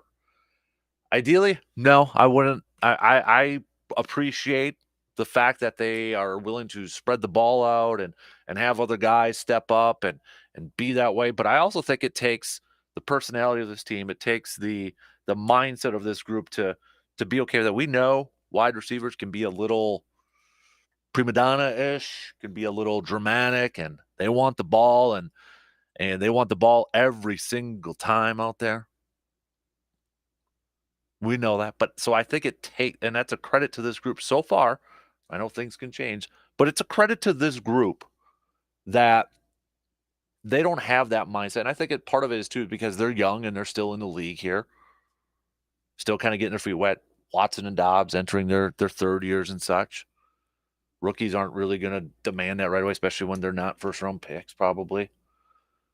But it takes that collective agreement, if you will, or that goal of like this group, like, hey, we all got each other's backs. We're all good if somebody gets their own. That's not to say maybe a number one won't kind of emerge at this point in time, this upcoming season or such. Jordan Love said, I think it works out well when you can spread the ball out and you've got different guys making different plays and you can put them in different areas. I think it puts a lot more stress on the defense in the calls that they can get in. So I think in the long run, it helps us not having a number one guy, a true number one guy. But I think all those guys can step up and be one any given day, which we saw especially towards the end, right? We saw different guys. It was like, okay, that's their guy. That's Dontavian Wicks' day. It's Bo Melton's day. It's Jane Reed's day. Josh Jacobs, I mean, remember, he played with Devontae last year, and he had like Hunter Renfrow and all that over there. Josh Jacobs had this to say about the receiving group. Receiving core is crazy, man. I'm so excited just watching them. Any one of them can go at any moment. So if there was going to be a receiver that I don't think I want to use the phrase number one wide receiver. I don't think I want to use that phrase. I might change it to just like number one target, a top target on this team. If there was going to be that guy that could be a top target, because then I think you could factor in, tight ends and such with that equation. Could it be a guy like Jaden Reed? And that's what Rob's article is kind of about. And just to kind of revisit some of the numbers that Reed did last year in his rookie year, set a franchise rookie record with 64 catches, had a team high 793 yards. He became the first rookie to lead the team in catches and receiving yards since some guy named Sterling Sharp did in 1988. Tied for the team lead with 8 touchdown catches. Had 10 total catches, third highest by a rookie, or had 10 total touchdowns, third highest by a rookie in team history. As Rob notes in his piece, so much of the offseason attention on the Packers offense has been focused on the running back swap and the quest to solve the recurring hamstring injuries that have slowed Christian Watson. Reed might have the best chance to emerge as their biggest playmaker, or maybe that's what we should call it. Top playmaker. Top playmaker. Maybe I like that better. Top playmaker. Let's roll with that. And let's make that into maybe a little bit of a poll question. Who do you think has the best shot to be the top playmaker? From the tight ends, we'll throw in tight ends, running backs, wide receivers, that sort of stuff. Is it Jaden Reed? I know he's viewed as the prototypical slot receiver. I think that kind of pigeonholes him a little bit. Michigan State's, he played on the outside. He has experience playing on the outside. A lot of people are going to pay attention to, well, look at his height. Yeah, he's 5'11".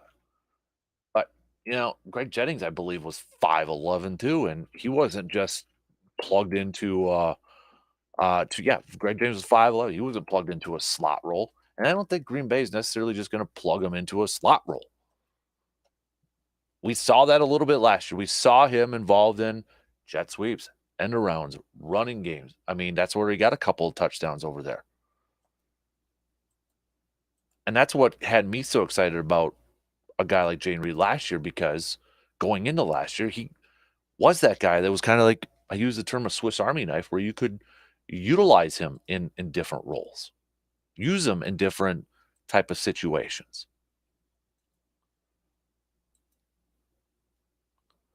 And as Rob says here, whether that means Reed emerges as the legitimate number one receiver or the Packers continue to spread the ball around remains to be seen. But there are those around the league who believe Reed could be the NFL's next 100-catch receiver if the Packers so choose to feature him. So, essentially, what Rob is saying there is that others across the league outside of Green Bay believe Jaden Reed could be a 100-catch receiver as long as if the Packers want him to be. It's kind of in Matt LaFleur's, Jordan Love's, you know, ability to make him a 100 catch receiver. It's up to them. He's got that ability. Ideally, I like the makeup of it right now. I mean, we're just fans. We like it. We like it to see the ball spread around. And I think a lot of us got accustomed to seeing Aaron targeting Devontae or a certain guy every single time and not willing to go to other guys. Sometimes that works. Sometimes it doesn't. Spread the ball around. We like that. It takes a lot off too. So it takes a lot of the pressure off of a guy like Jordan Love. That's where I think last year really benefited Jordan Love, maybe to not have a established number one wide receiver on his team. Because then I think there is that internal pressure to be like, okay, I got to make sure I got to get it to that guy. Otherwise, he's going to get mad at me. And we see that across the league with different teams. I mean, I think I remember Devontae, even when I don't know if it was a Kansas City game when Jordan Love got a start, but you could tell. I think I even made a comment about like the body language was just like, okay, is he really into it? And we see that across, like if there's a new quarterback coming in or a backup, and he kind of starts to target some other guys that, you know what, maybe he's got a little bit more familiarity with because that's who he's practiced with. You see the other top dog, the top dog wide receiver, maybe not fully into it or showing some poo-poo body language. And I think that's what probably really helped Jordan Love last year is to, on the surface, like, okay, you want to make sure you have that number one guy, that veteran, that established guy over there to help out a young quarterback. But maybe it also took the pressure off to kind of say, hey, we're not going to force you to try to get it to so-and-so. We got some rookie receivers and tight ends and a couple of second-year guys coming in where they haven't really established anything yet. We're going to spread the ball out, make it easier on you. I think that was a huge benefit for Love last year.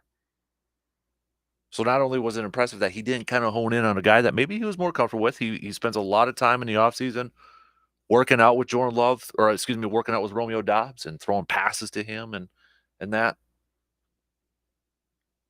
So not only was it impressive that he did it, but I think it was also beneficial for his growth to not have that internal pressure like, I got to get it to that guy. I got to get it to that guy. He's got to get his catches. That sort of thing. So I like the makeup of this entire group. I like the makeup of their tight ends with Musgrave and Kraft, their wideouts, Dontavian, Jaden, Watson, Dobbs, running backs with Jacobs. They don't need anybody else right now. I like it. All right, let's take a quick break here. We'll finish up the second hour. Join in on the convo if you'd like. I'd love to hear from you. Hit me up with some text, 715-830-1912. We'll be back in just a few minutes.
you happen to be heading outdoors this weekend, maybe doing some fishing, some hiking, or anything like that, don't forget to send us your photos so we can feature them up on the trophy board, the Tilden Gun trophy board on our website, sportstalk1051.com. You can check out the entire trophy board over there by visiting our website and clicking on the Outdoors tab. Just scroll down the bottom there and you'll see the trophy gallery there. Bunch of awesome photos up. Big thanks to everybody who has sent over, whether it's been from the spring turkey hunting season or fishing season thus far.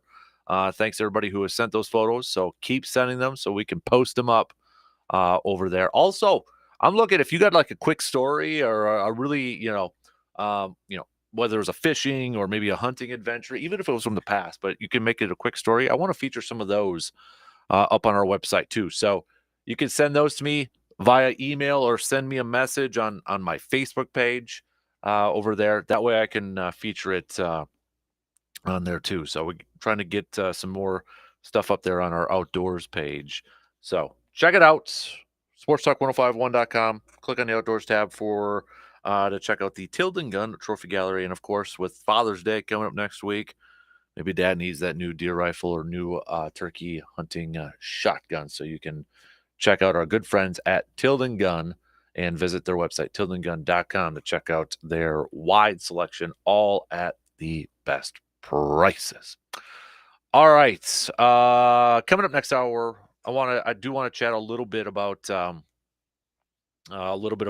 Bucks offseason plans. Eric Name from The Athletic broke it down with his Bucks primer, and I hate to be a Debbie Downer, but boy, I don't know what the heck the Bucks could do this offseason to improve their team. I don't know, but I just saw this too from Jeff Goodman, who covers college basketball. Huge day as Dan Hurley will meet with the Lakers brass in Los Angeles. One source close to Hurley told the Field of 68 it's 50-50 whether he heads to the NBA or returns to UConn. Source said UConn has a strong offer on the table, but obviously can't match or even get close to the Lakers. UConn's current contract offer would make Dan Hurley one of the top 3 paid coaches in college basketball, behind Bill Self and John Calipari. I would hope it. I would hope that would. I mean, coming off of back-to-back, national championships, dude deserves it. No question about it. Dude deserves it. So that's kind of the big sports story out there now, is to see whether this is going to transpire or not. If it does happen, and you get sick and tired of Lakers talk and LeBron and all that, get ready for nonstop coverage for that. That'll be all over the place if Dan Hurley takes that job and is the new Lakers head coach. So a couple texts. Let's catch up on a couple texts. By the way, big thanks. I got a couple more suggestions, nominations for some towns to visit and such. Jake from State Farm given a very detailed breakdown of why we should make the case for Bloomer. That's what I'm talking about, Jake from State Farm. So good stuff right there. I love it. So if you got any more nominations for some towns in the 715, it's got to be in the area code of the 715. We're looking for the best sports towns in the 715. Give us your reasons why. It's got to be a couple of them, not just because so-and-so is from there. It's got to be, okay, what else? They got a sports history, that they used to play some league games over there. They got a sweet sports bar. It's got to be multiple things. It can't just be one thing out there. So we want to feature some of those in the 715. So big thanks to some of you texting those on in. Otherwise, if you could send them to Facebook there too, that way I can keep the list all together on there too. So, but I've read them. All of you that send those on over. A couple texts though about the Packers wide receiver number 1. This is from Craig. Craig says, I agree with you. I would rather see this team be a almost receiver by committee approach, spread the ball around. Anybody could have a day. We'll see if it is something that can continue, because as we've seen from wide receivers before, if one guy has a spectacular season, he could kind of develop into that number one and expect number one treatment and a number one receiver type of contract. David also on the texting line saying, I think it was a big benefit for Jordan Love to not have that true number one receiver last year. So he had no pressure to get it to a number one receiver. I remain skeptical, though, about the Packers being able to spread the ball around. I think one receiver is just going to eventually stand out and become that number one target. In terms of a number one playmaker, Eric says, I think it's going to be one of the tight ends. I think it's going to be Luke Musgrave. I think he's going to make a big jump this year. Look at some of the tight ends in their rookie years, from their year 2 to year 3, or from year 1 to year 2 and year 3. They've made incredible jumps. George Kittle, Travis Kelce, to name a couple. That's an interesting point. I mean, we talked about it when with the draft process with tight ends. Not a lot of rookie tight ends make immediate impacts. Laporta, what Detroit did and such, but the Kelce's and the Kittles and that, they really made their impacts year 2, year 3, as they got used to the game, adjusted to the game. Could Kraft and Musgrave be those guys that perhaps make those big jumps this year? I like that. Good point. Hey, keep the conversations going, all right? Hit me up with some texts. Quick news updates. We'll be back in just a couple minutes.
Final hour kicking off on this Friday morning.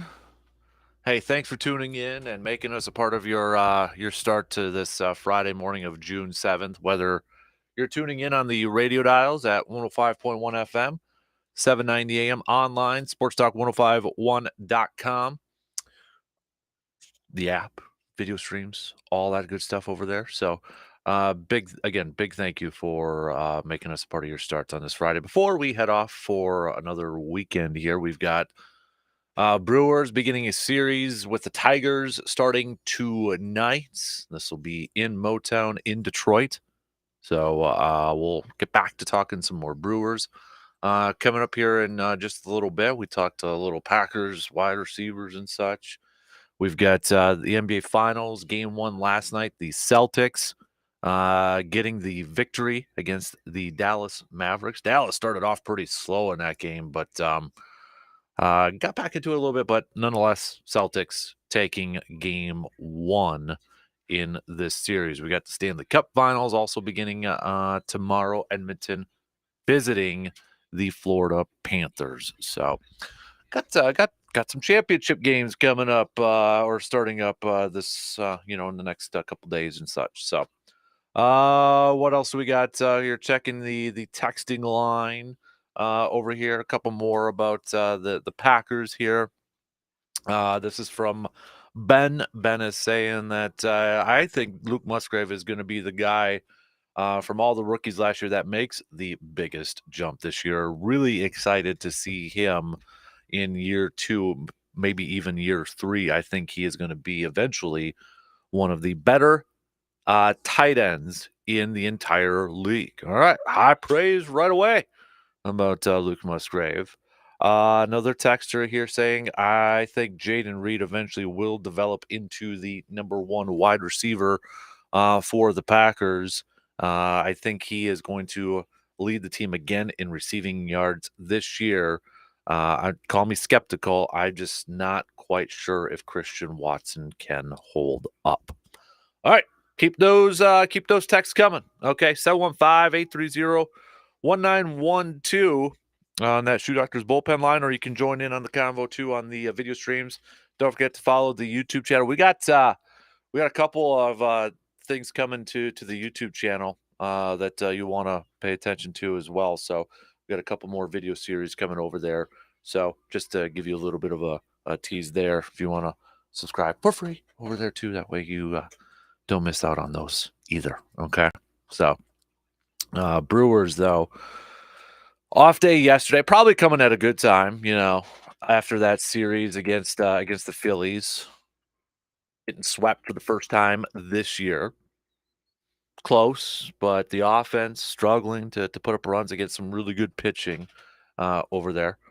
But I got to imagine, too, they're probably anxious to get back on the field and try to, we've a lot of us who have played at various levels, we've gone through those situations before, right? Where maybe you have a little bit of a poor game, you have a loss or something like that, or you just played bad and you're like, God dang it, dude, I want to get out there and play right away. Like, I want to get back out there because I can't play like that. I can't have that taste in my mouth anymore. And I wouldn't be surprised if that's where a lot of these players, position players, offensive players were at after that series against Philly. I mean, they did next to nothing on the offensive side. Give credit to Philly. Brewers had chances in some of those games, but not able to crack it, not able to get those runners in scoring position across the board. So, but I'm sure it left a bad taste in their mouth, and they're ready to get back at it and get back to their top 5 offensive ways that we saw majority part of this season. But when you look at some of the pitching matchups with the Tigers, I mean, there's going to be a couple of these matchups that's going to be pretty tough. I mean, don't just look at Olsen, who they're going up against tonight, who's 1-6. Look at it a little bit deeper. Dude's got a 2.48 ERA. He's had some solid starts. He's coming off of a bad start. But overall, I mean, if you were just looking at 1-6, oh, yeah, break it down a little bit more, that'll be a little bit of a tougher matchup. Saturday, Scooble's going up there. Scooble. 7-1, 1.97 ERA. He's been off to a fantastic start for the Tigers. So I mean, and that's another lefty. So you got a couple of pitching matchups here that could be tough for this Brewers offense. But I know we can't really get too far ahead, and the age-old adage in sports to say one game at a time. When you look at the month of June now, though, for the Brewers, I feel like this is an opportunity for the Brewers to really rack up some wins. And I hate to say it, but even into July, even these next 2 months, I really think, again, and I don't want to get too far ahead, but I got this big old schedule here in the studio, and I'm looking at their matchups, and I'm looking at the series that they got coming up here, and it's hard not to look at this and be like, okay, this is a chance for the Brewers to really rack up some wins and maybe increase their lead in this division. You don't apologize for who's on your schedule, but you got Detroit right now at this point in time on this Friday morning. It just past 8:10 here a little bit. Detroit is the only team that has at least a 500 record that the Brewers will be going up against this month.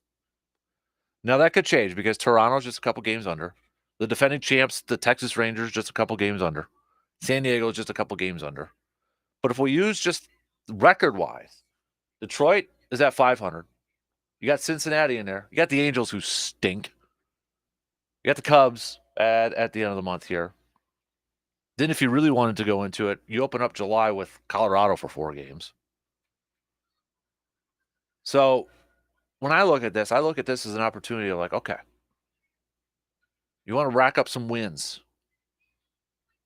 And I don't know, put up some big numbers there and kind of tell your front office, say, hey, we got a team here. You want to make some moves, maybe make a couple moves here to bolster this team? Look what we just did in this month. They got an opportunity to do that. I know we got a ways to go before, trade deadlines and that sort of stuff. But, man, I look at this month of June now for the Crew, and I say there is a chance to put up some numbers to win a bunch of games.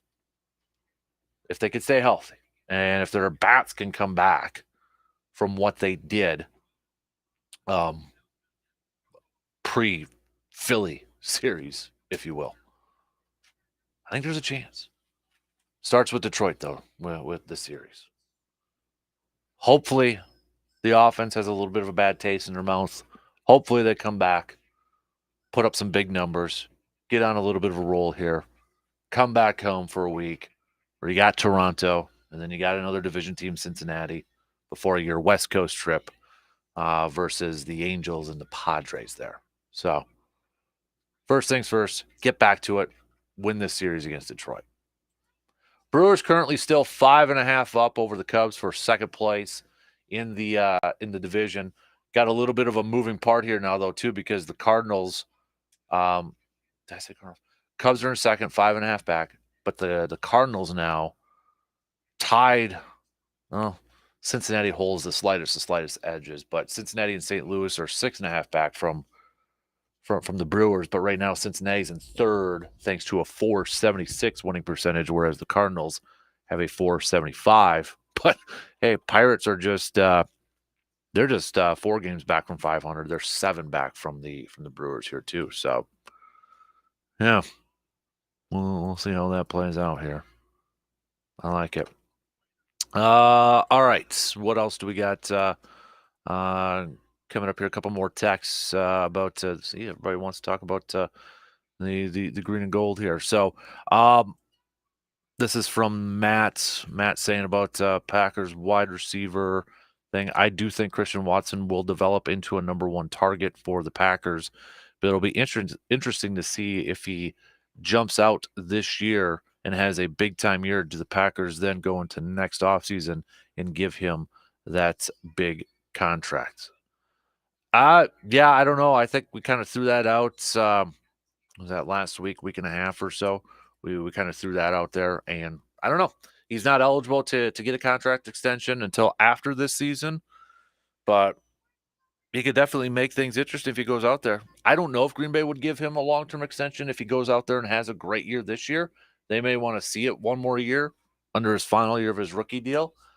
And I know that would come with risks too, because he goes out there and he balls out and he stays healthy again. I think that's the big thing here is if he stays healthy and he puts up over 1,000 yards. If he does it in year 2, well, then the price goes higher up.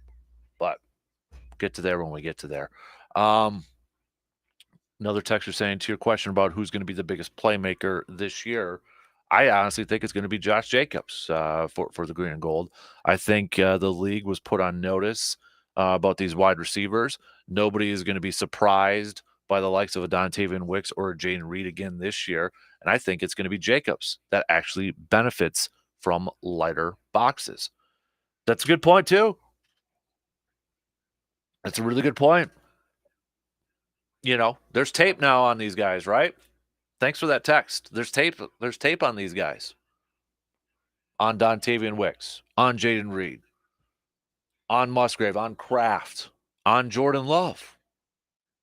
Right? We got a little bit of scouting reports on all those. So I guess that goes to the question then, how will defenses go up against Green Bay? How will they play them? Will they have a lighter box, which you would think then would, how about a running back like a Josh Jacobs?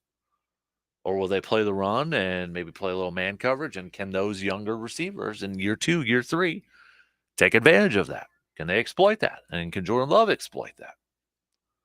Again, it's almost a pick your poison sort of thing. Another texter here. This is from Brad. By the way, Stetsville Brad earlier said Eddie's downtown Medford for those donuts. You are exactly right. Eddie's at Medford back in the day. Brad, I don't know if you're Stetsville Brad. I don't know if you're still listening. They had the best donut holes, right? When they were fresh, soft, perfect. Eddie's in Medford. Oh, man. Other Brad here. Back to the Packers here. He says, I think everybody's kind of overlooking Romeo Doubs here.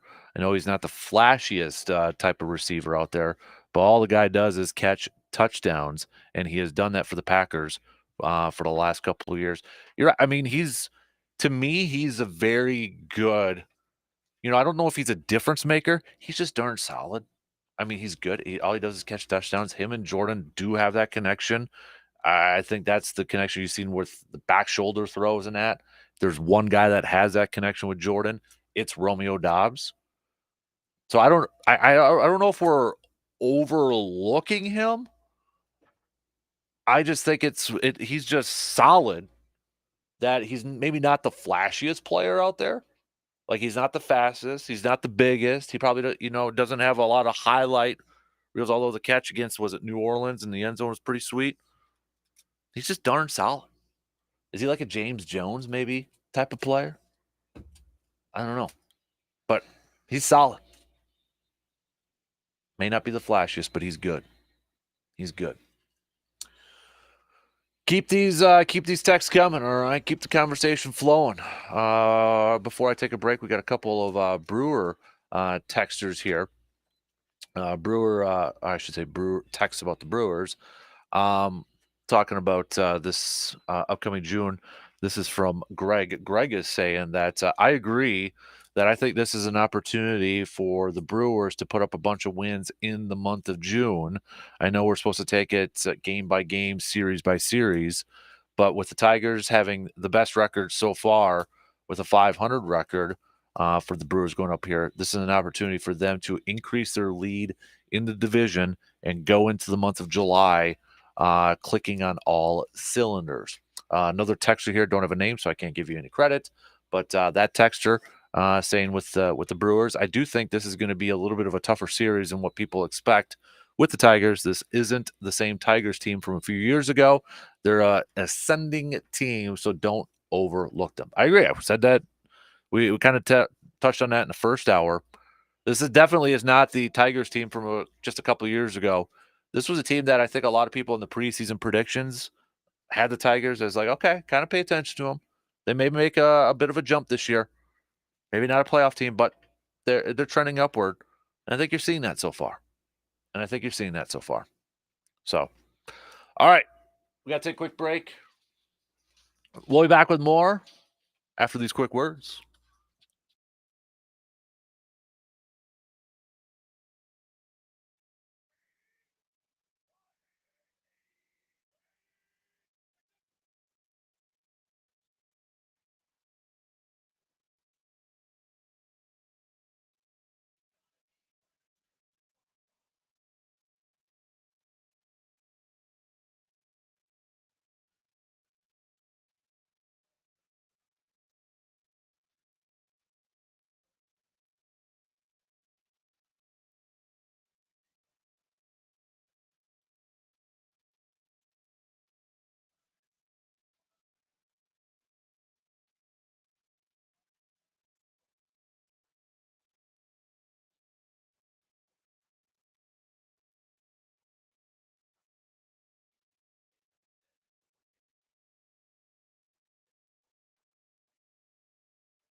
What's on the grill this weekend?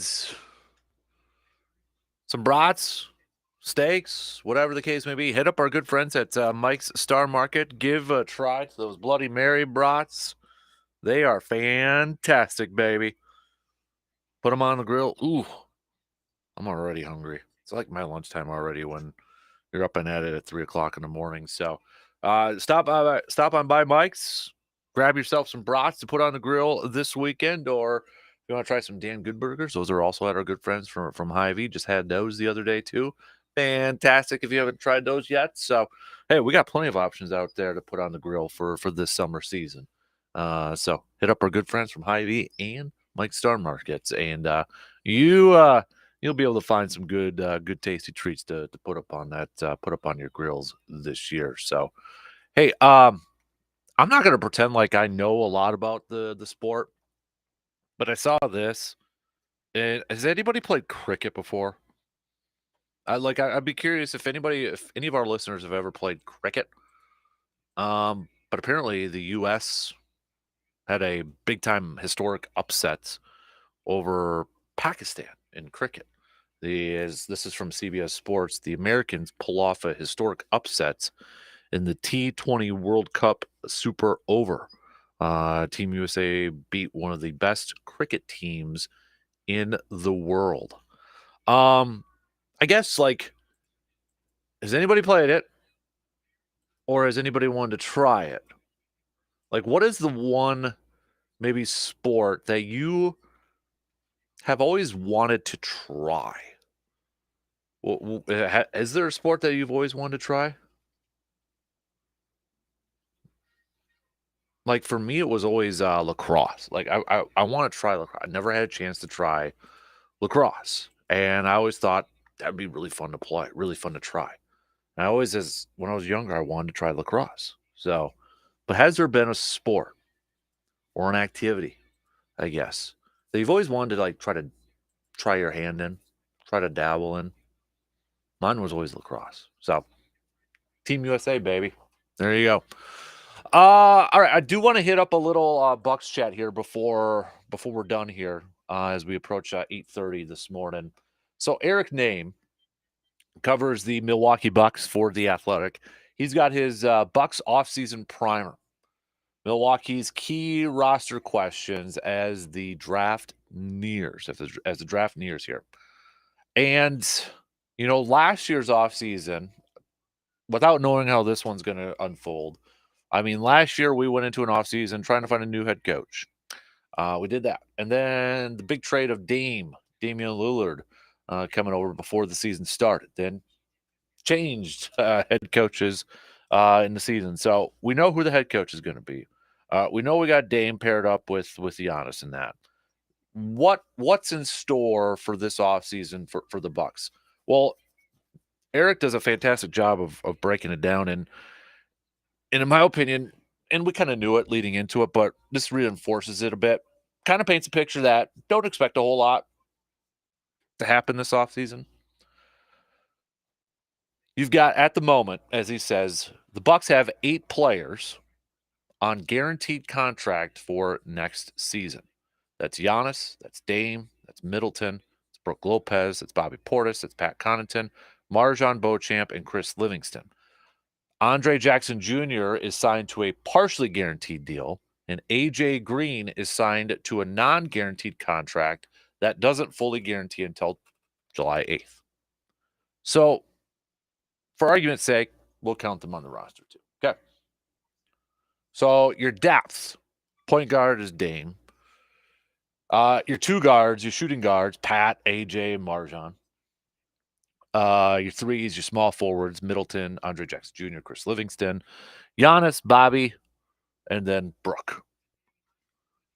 Free agents, Thanasis, Malik Beasley, Patrick Beverley, Jay Crowder, Gallinari. Now, remember, Thanasis is recovering from a Achilles injury, so I don't know what, would they still bring him back in that? The whole, Giannis brother thing? We'll see. But really, the Bucks, I don't know what they can really do. They do have the rights to the number 23rd overall pick, and they have the rights to the 33rd overall pick, an early second-round pick, which comes to them from that Dame trade. So, I mean, they got a couple picks here. It's just the NBA draft to me is almost worse than it is worse than the NFL draft, to where you don't know if these rookies are going to be able to contribute right away or big time right away. I mean, there's some guys too that you're like, who? I mean, there's a lot of picks now, especially top picks that come from developmental leagues or maybe even overseas, and we don't know a whole lot about these players. You know, let's be real. A lot of us, if we didn't see them playing in the NCAA tournament, probably don't know a whole lot about them. So it's tough to kind of, I mean, could they package those two picks and move up a little bit more? I guess. But I think the big thing here is when you talk about the Bucks, it's the salary cap, the money that's attached to them. And as Eric says here, there are a couple things to keep in mind when looking at the Bucks salary cap. If you're a Bucks fan, you've probably gotten accustomed to a couple of these realities. First, the Bucks will be over the salary cap of $141 million as they enter the season, and they won't have cap space to sign any unrestricted free agent. Second, barring a trade that cuts a good chunk of salary, the Bucks' total salaries are going to be over the NBA's luxury tax threshold of $172 million, which will place further restrictions on what type of players they could sign.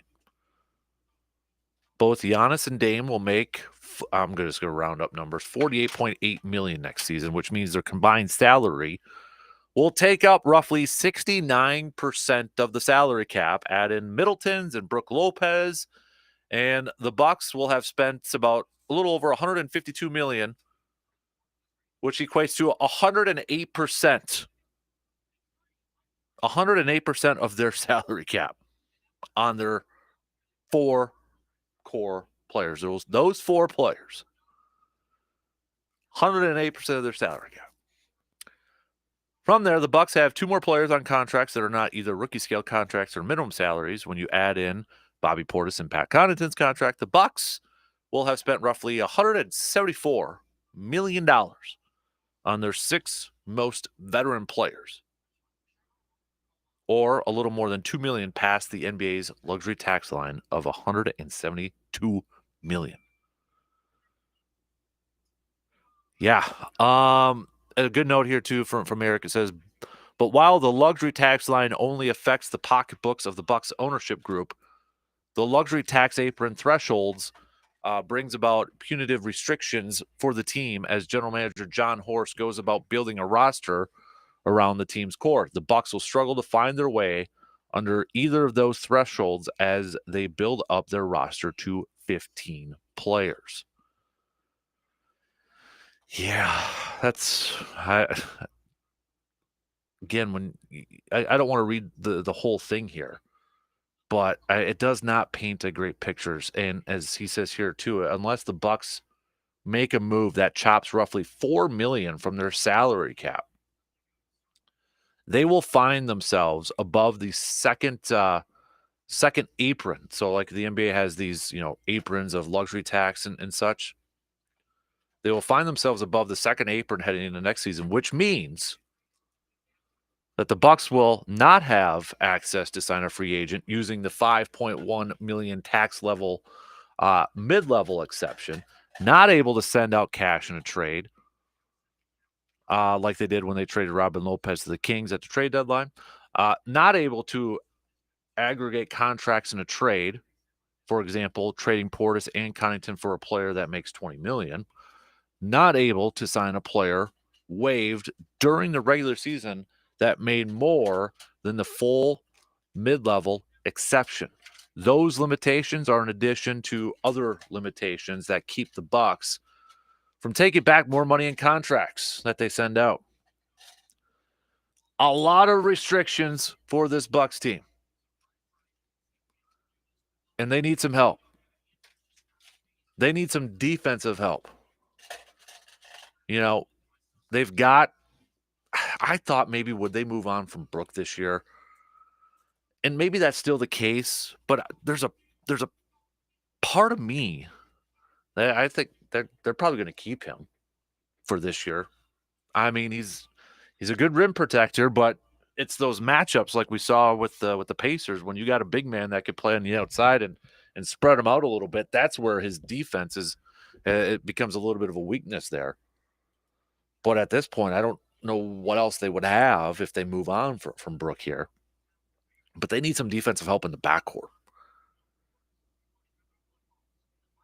And as Eric points out, even though they didn't get a ton of chances to prove it because of the injuries that robbed them of the opportunity under Doc Rivers, the Bucks have enough offensive creators on their roster with strong offensive players such as Lopez and Portis, along with Giannis, Dame, and Middleton. The Bucks have more than enough talent to be a highly efficient offense next season.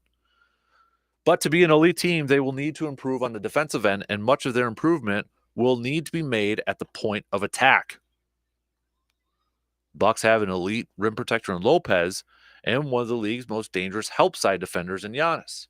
Their struggles this past season largely came in the moments that they needed to keep the ball in front of them defensively. Some of those problems are a function of starting Dame at point guard.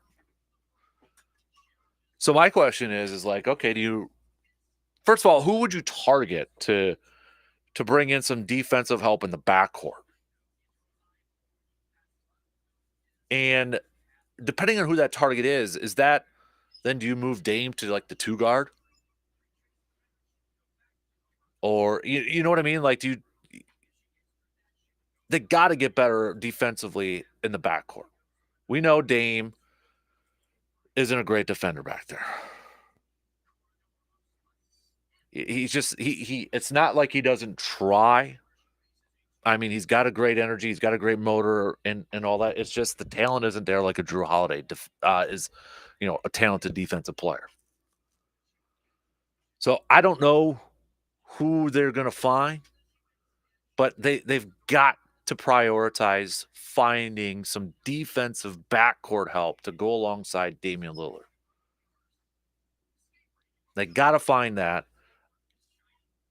And I think they got to maybe find a little bit more wing help too. So again, what can they do though with the salary restrictions, with the contract restrictions, right? I am very curious to see how this is all going to play out. And how do those 2 picks come into play? Because it's been a while since we've really had a impact draft pick from the Bucks that got a lot of playing time. What was the last one? Maybe Dante DiVincenzo. We've seen glimpses, even a little bit before that to Malcolm Brogdon. So you got the 23rd pick, you got the 33rd pick. You go into this thinking, okay, we're going to look at guys who maybe just prioritize defense. Because at some point, you're going to need these youngsters to be contributors. You're going to need these young guys to kind of step up their games or give them an opportunity to showcase what they have, if they've got anything. Whether that's Beauchamp, whether that's Livingston. Livingston pick last year, late second round. More of a projection pick. Somebody that they were hoping, stash on the roster can continue to grow. Youngster from Kentucky. Well, is he going to be a player this year or not? But they need those. This is, I think, actually kind of an important draft coming up for the Bucks because they don't have a ton of wiggle room to make some moves in this offseason via free agency or maybe even trade. So, yeah, I actually kind of now think that this is a big-time draft for the Bucks coming up here. Because I think those 2 guys, if they stay at 23 and stay at 33, you kind of have to hope that those guys are going to be able to contribute and help out your team this year. I was looking at some of the mocks. This one was from Yahoo. They have the Bucks at number 23. Getting Tyler Smith. He's from the G League Ignite. He's a 6'11" forward. It says here, teams that go back and look at the film of Smith over this season with the Ignite and previously with Overtime Elite will notice his vast improvement in how well his game translates to the next level It's his consistency and how well he performs during individual workouts that will determine where he falls in the first round. The pick right before him was Tyler Kolek from Marquette, if anybody was kind of curious there. Number 33, they've got them going with a guard forward, Baylor Shireman from Creighton over there. So, I mean, we can look at the mocks. We can, get a sense of maybe where some of these players are going to land and potentially some targets here for the Bucks. But, yeah, see Tyler Smith. I see him again going to the Bucks at that in the 20s there. And then Ryan Dunn from Virginia for the Bucks at number 33. Last time they got a guy from Virginia, Malcolm Brogdon, wasn't too bad. But I think this is a big draft for the Bucks. I think they need to find some guys that could potentially play this year and play good defense. That's going to be the big thing. All right, let's take a break and we'll wrap things up. We got some picks and predicts. Stanley Cup Finals starting up tomorrow. Who do you got winning the Stanley Cup? All right. Hit me up with a message. Who do you got? You're going to go with Edmonton. You're going to go with Florida. All you hockey fans out there, who do you got? We'll make some baseball picks and all that fun stuff there too. So final break, and we'll start to wrap things up here with some picks and predicts and some hat tips, some cat tips, all that good stuff. We'll be back in just a few minutes.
Looking for somewhere to maybe get that oil change or some new tires to get on your vehicle before you take your next road trip, or maybe you want to save some money on some high-quality used auto parts? Look no further than ASAP Used Auto Parts right here in Eau Claire on the west side, just across the street from the Dodge over there. So check them out. Make your appointment for your oil change or to get some new tires. And make sure you hit the road with your vehicle ready to do battle with another Wisconsin summer here. Let's do some picks and predicts brought to you by the Elbow Room in Eau Claire, located right next to the Banbury Place. You want to check out some of the games or check out some of the sweet decor. It's like a man cave over there with some of the memorabilia on the walls. Maybe you can chat a little sports with Garrett over there too. Head up to the Elbow Room in Eau Claire right next to the Banbury Place. Let's start off with Stanley Cup Finals. Game 1 tomorrow. Edmonton taking on Florida. I'm going to go with Florida in this one. I think Florida takes game 1 tomorrow night. We've got Sunday, game 2 between Dallas and Boston. Dallas at Boston. I'm gonna go Boston again. I think I said Boston at 6. I might be 5. I'm not trying to overreact from 1. I just feel like this is going to be a comfortable series for Boston. So I'm going to go Boston winning game 2 and jumping out to a 2-0 lead in the NBA Finals.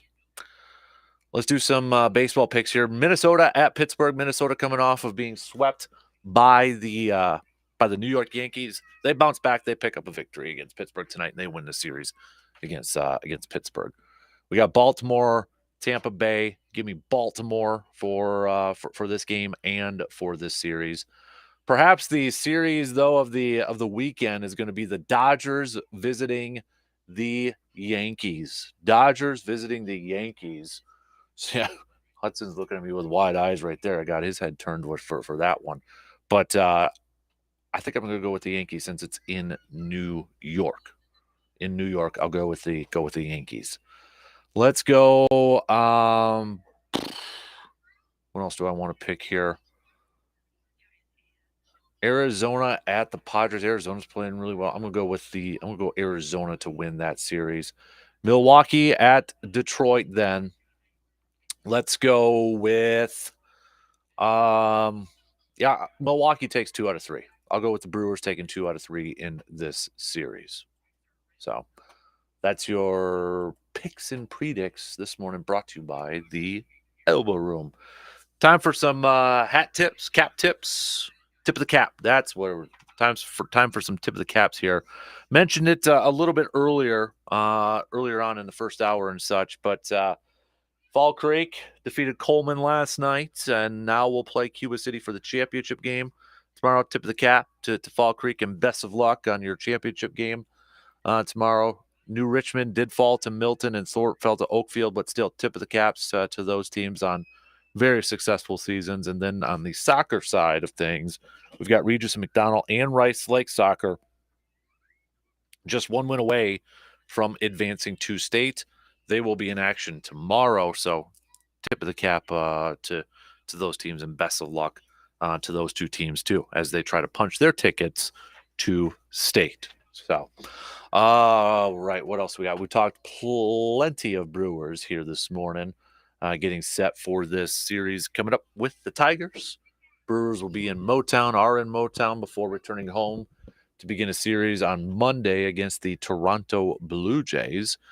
Hopefully the Brewers can bounce back after getting swept for the first time this season against the Phillies, and hopefully they can bounce back and pick up a series win against the Tigers and maintain a sort of comfortable, kind of comfortable, pretty comfortable lead in division. Currently still up 5.5 over the Chicago Cubbies. We talked some Brewers.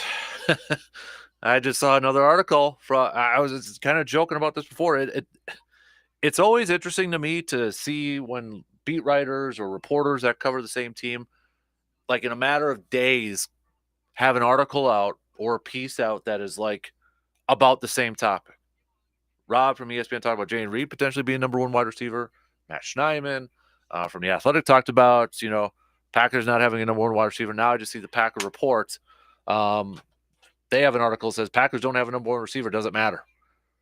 Common topic right now, especially when it comes to the offseason and such. So we talked a little bit about that. And such. So, but, these are kind of the topics that'll be out there for the Packers up until we get to training camp and a little bit closer to season. So we hit that up.